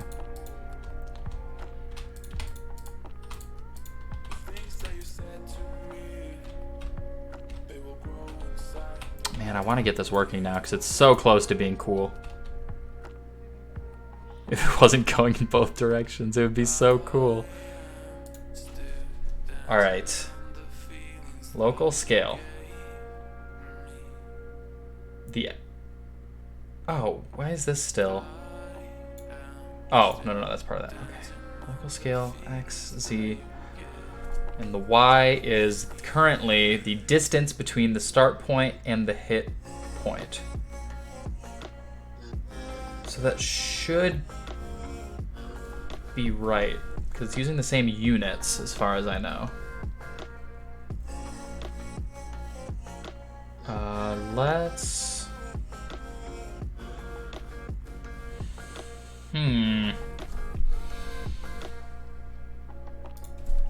Alright, let's make a debug. Debug.log. And let's just go ahead and spit this out in the log and see if that gives us the same number as the scale. 1681, 1681, yeah. Okay. So, why would that be like that?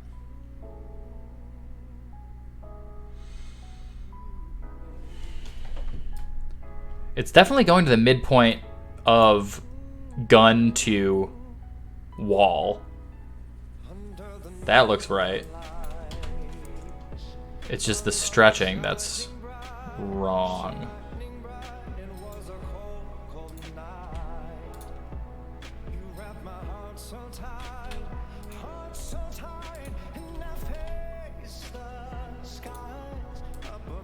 And now, does that look like the midpoint between the gun and the zombie? I think so. Yeah. It's stretching too much. But why?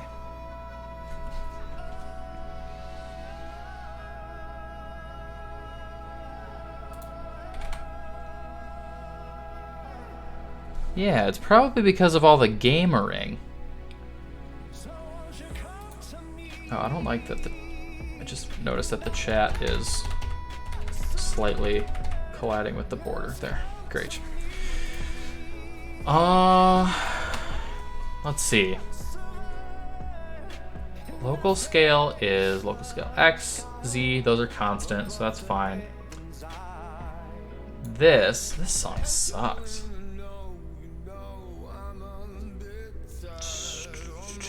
Start point, transform position.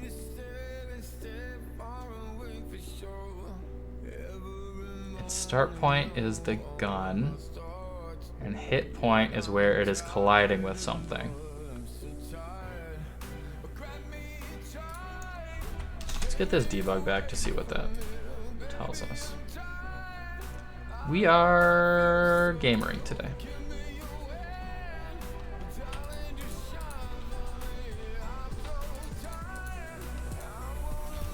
God, I wish we could just use the debug ray as the dot site, because that would work.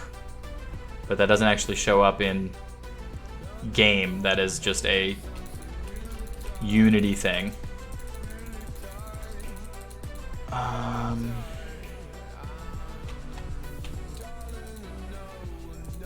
I'm thinking about this correctly conceptually, right?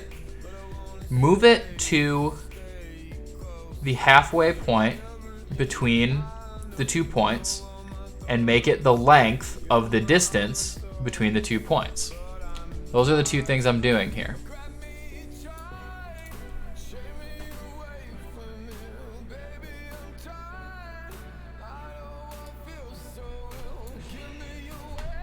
It's not just like a dumb ordering thing, right?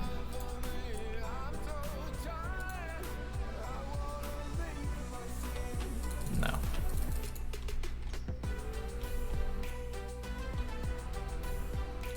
We're spending way too much. This is the most time we've spent on anything today, and it's for the dumbest thing. And that's game development, baby.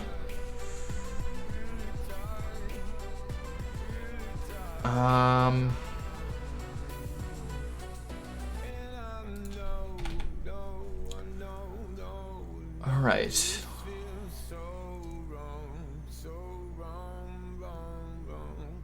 Start point and hit point.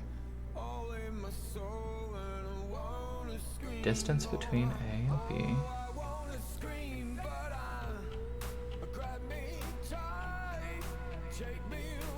And if I'm using the same things here, it shouldn't matter.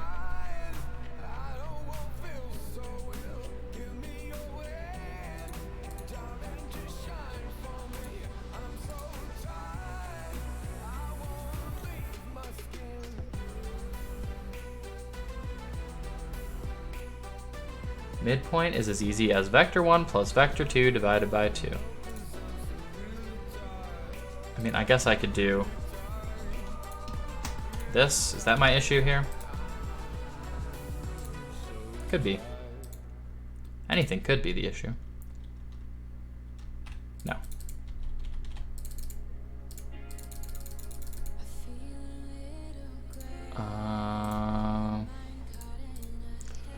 Give this another minute and then should probably do something else.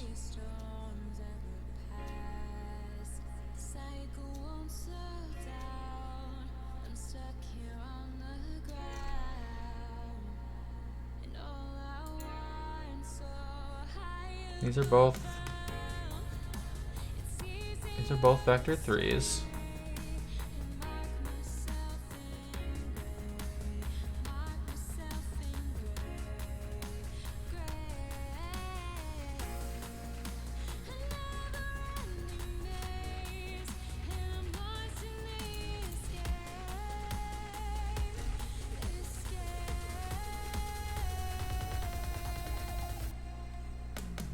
This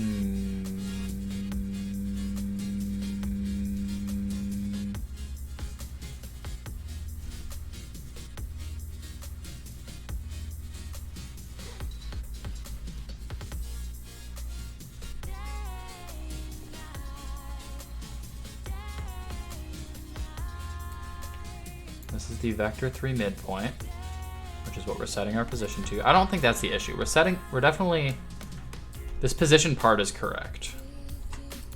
It's something with the scale. This transform local scale stuff.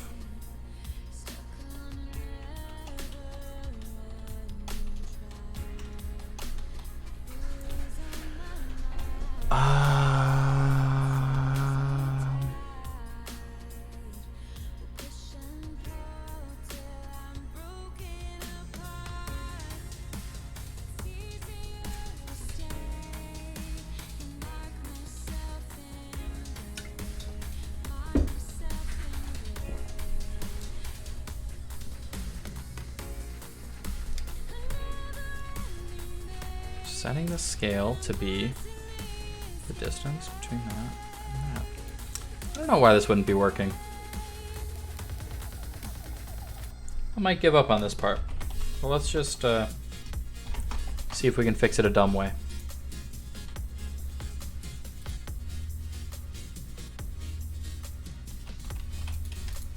Yep, we can. That was the fix all along. Oh my god, it's exactly what I wanted. Oh my god, it was that easy. We got a red dot site.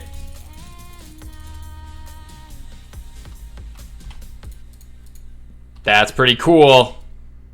It stops when it hits the enemies.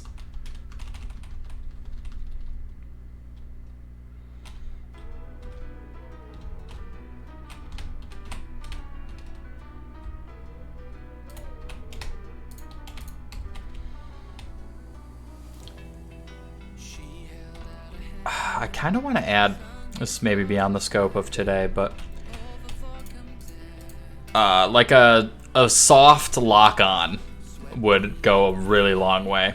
If you're like close enough to aiming at an enemy for it to kind of nudge you. Let's see if we can conceptualize that real quick. So that would be...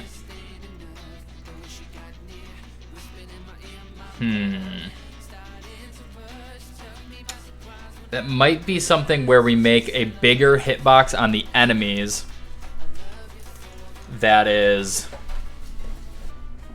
not the hitbox where they take damage, but it's the hitbox where it corrects the gun for you. So let's try that.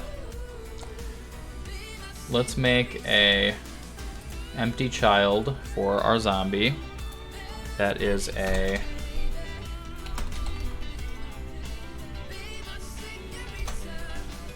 bigger capsule collider.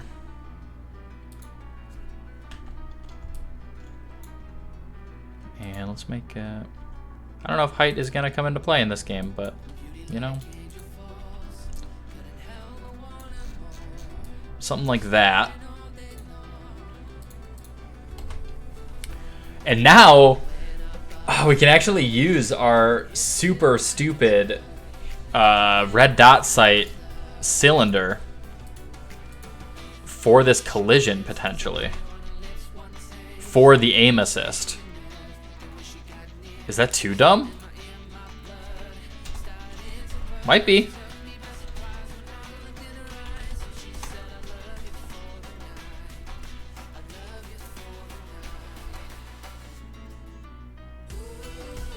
Make this a trigger.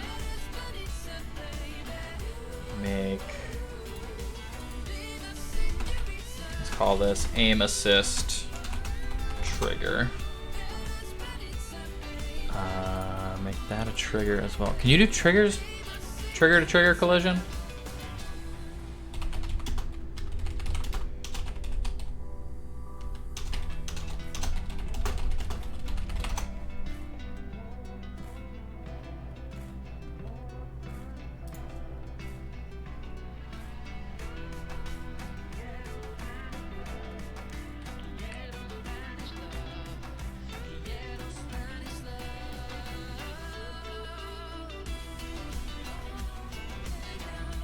All right.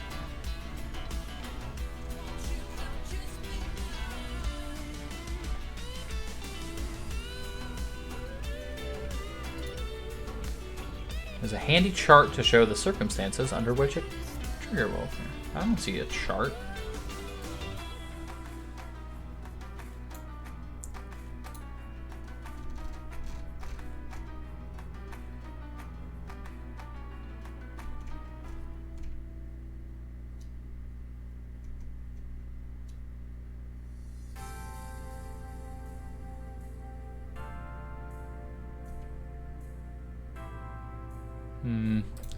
Let's try it. And let's make this one a kinematic rigid body. And then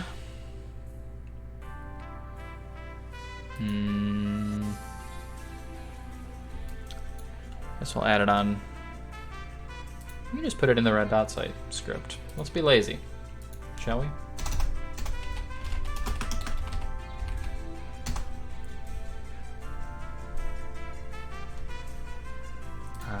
And then let's make this tagged as aim assist so we know what to look for.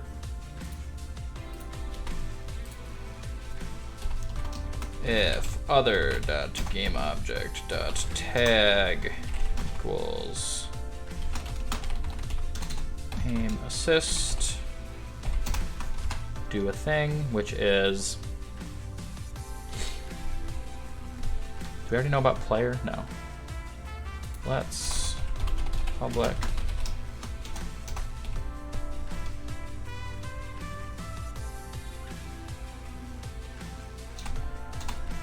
game object player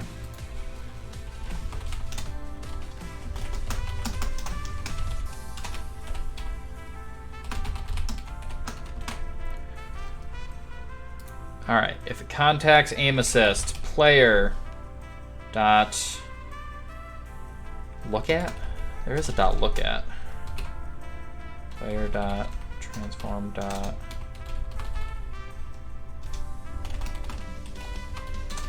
how does look at work?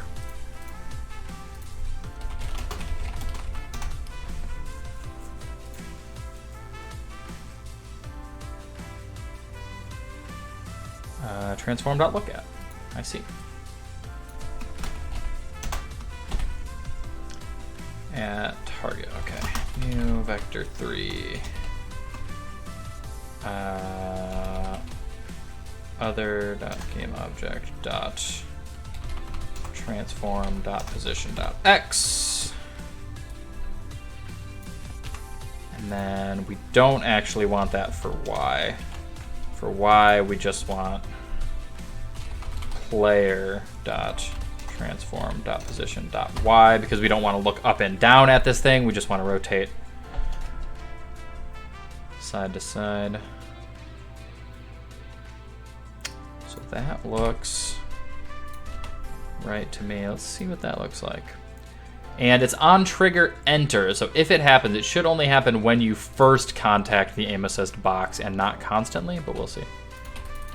Oh, it's being real weird. Whatever's happening.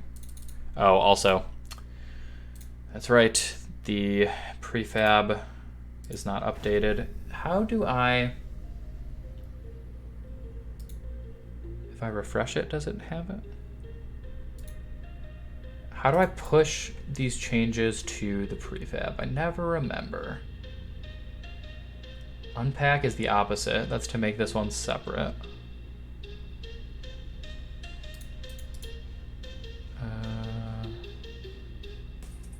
Re-import? Now do you know about aim assist trigger? No, you don't. Oh God, I don't remember.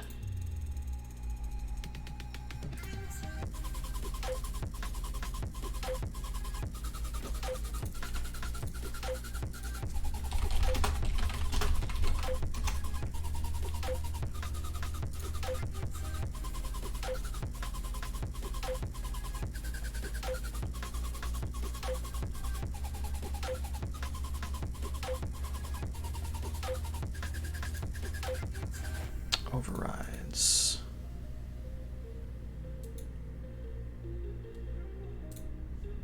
Aha! Okay. Nice. Alright. Let's see what that was actually doing here. Not what we want. It's doing... Oh, there we go. That locked on. That first one looked like it was like doing the opposite. Also, why is that flickering now? Whoa! Lockdown from across the map. Okay, you can overpower it, but then if you're close, it... That's kind of what we're looking for. What happened to this? Why is this flickering, though? Oh my god, what is happening there? Alright, something wonky with this. Let's see.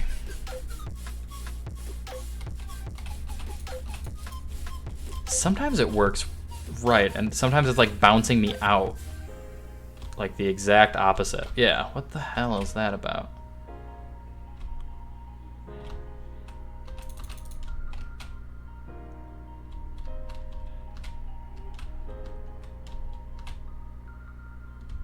That's right.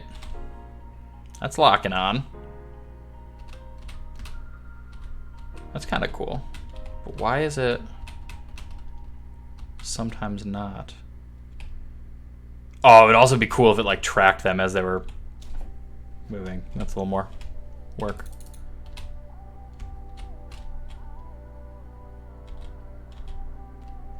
Yeah, I don't know what's going on with when it sometimes tries to bounce me out of the... Yeah. What's up with that?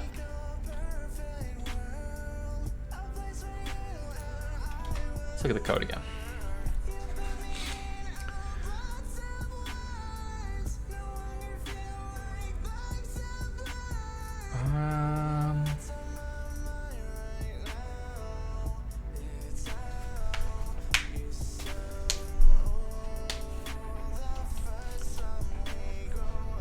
Transform.look at. Okay, it's looking at that. Oh, god damn it. Of course. Copy and paste strikes again. Yeah. Oh, that feels good. Oh, it needs to disable when they're dead, though. Okay, that's something.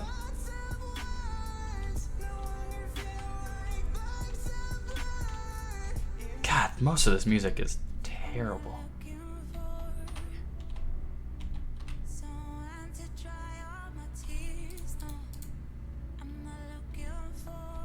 Yeah, this is a Mogus. A Mogus, yeah. They added guns in this one. That feels pretty good, how it locks on there. That's not bad. Alright. I just needed to not do that for the dead ones, so let's think of the best way to do that.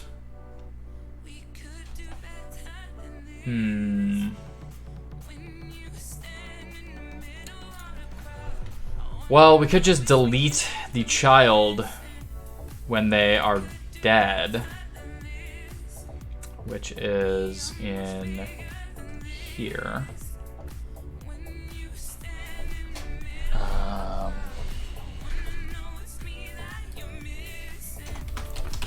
Get component in children. Capsule collider. Enabled. False. See how that goes.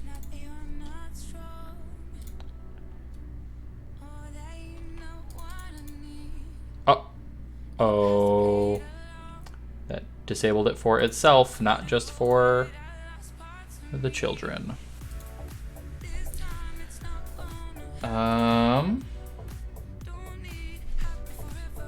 Yeah, this is Mighty Beans 2, Among Us. The Mighty Beans Among Us. Okay. Gotta get a little more tricky with this. Let's say Child.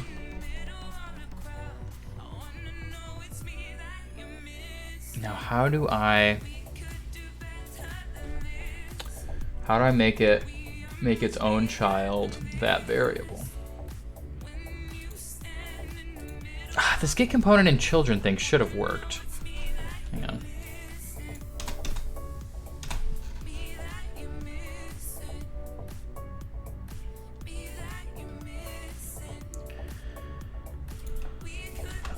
Get component in children.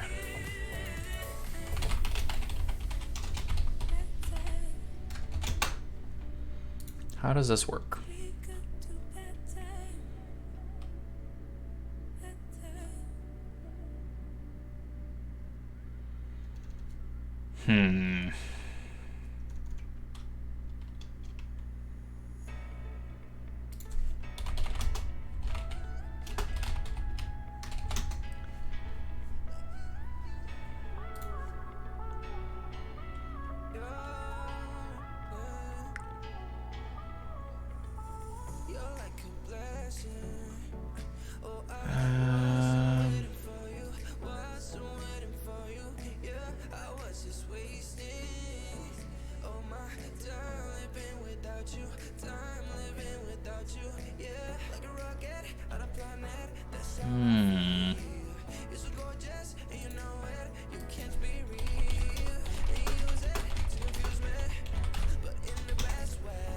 I can't find my child.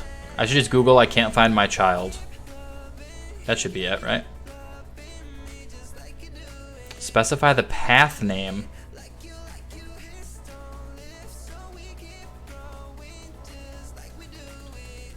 Oh, transform.find is finding within your... Oh, that's nifty.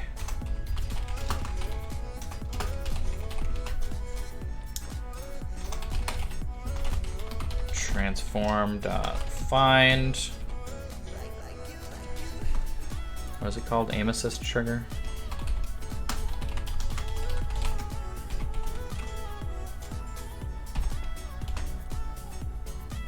Why doesn't it like that? Is it capital transform? No. Why don't you like transform.find? Is it capital transform? Yeah. No. Object reference is required for no.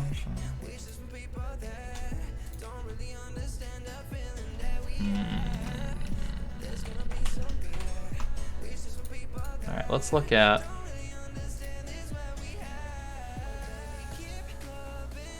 transform.find.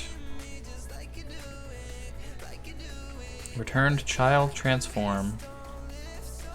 Name of the child to be found. Finds a child by n and returns it.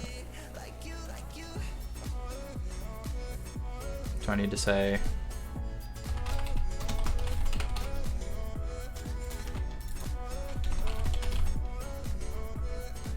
No. It doesn't like any of this. What am I doing wrong? Player dot... Okay, it is lowercase transform here. Oh, dot game object at the end too. And this. Haha! Then we want child dot get component. I love to get my children's components.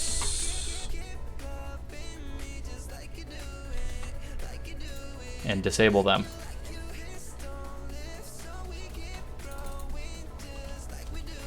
All right, that looks correct.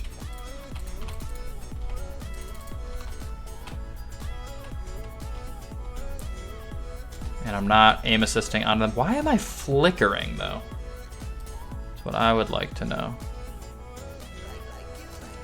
It's getting confused about what it's colliding with.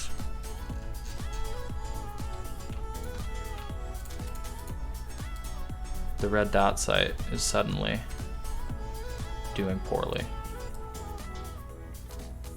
Is it think it's colliding with you still, sir?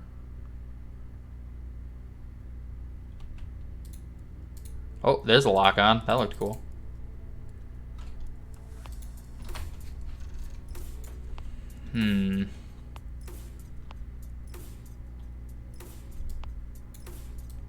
Wonder why that is.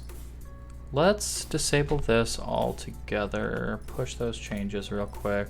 Just turn off aim assist for a sec. Actually, there's an easier way to turn off aim assist and check that. Let's do this. Let's do...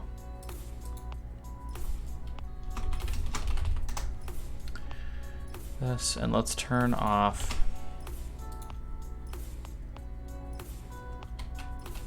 well, actually, that doesn't help because we can comment it out. Let's turn... just get this out of there for a sec.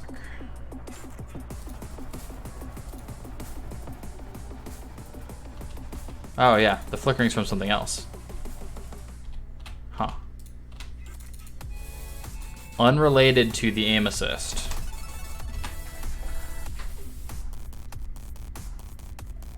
We just hitting other things?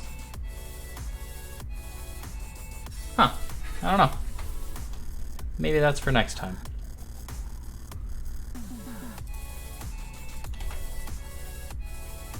I don't know why I just started doing that though. Should I change anything?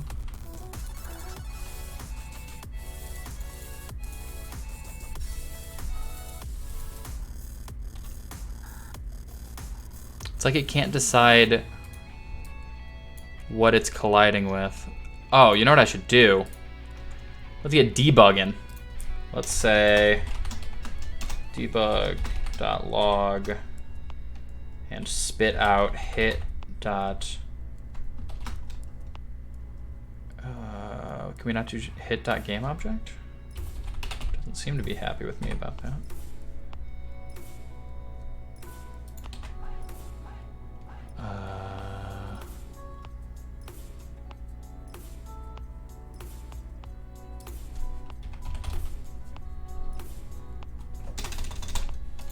Why can't we? It's outputting raycast hit. What can we get from that? Oh, okay. Have it your way. All right, tell me what game object I am hitting at any given time. Zombie. Still zombie. Okay, there's an issue. Cube 4 is the wall? No. Why would you be hitting that?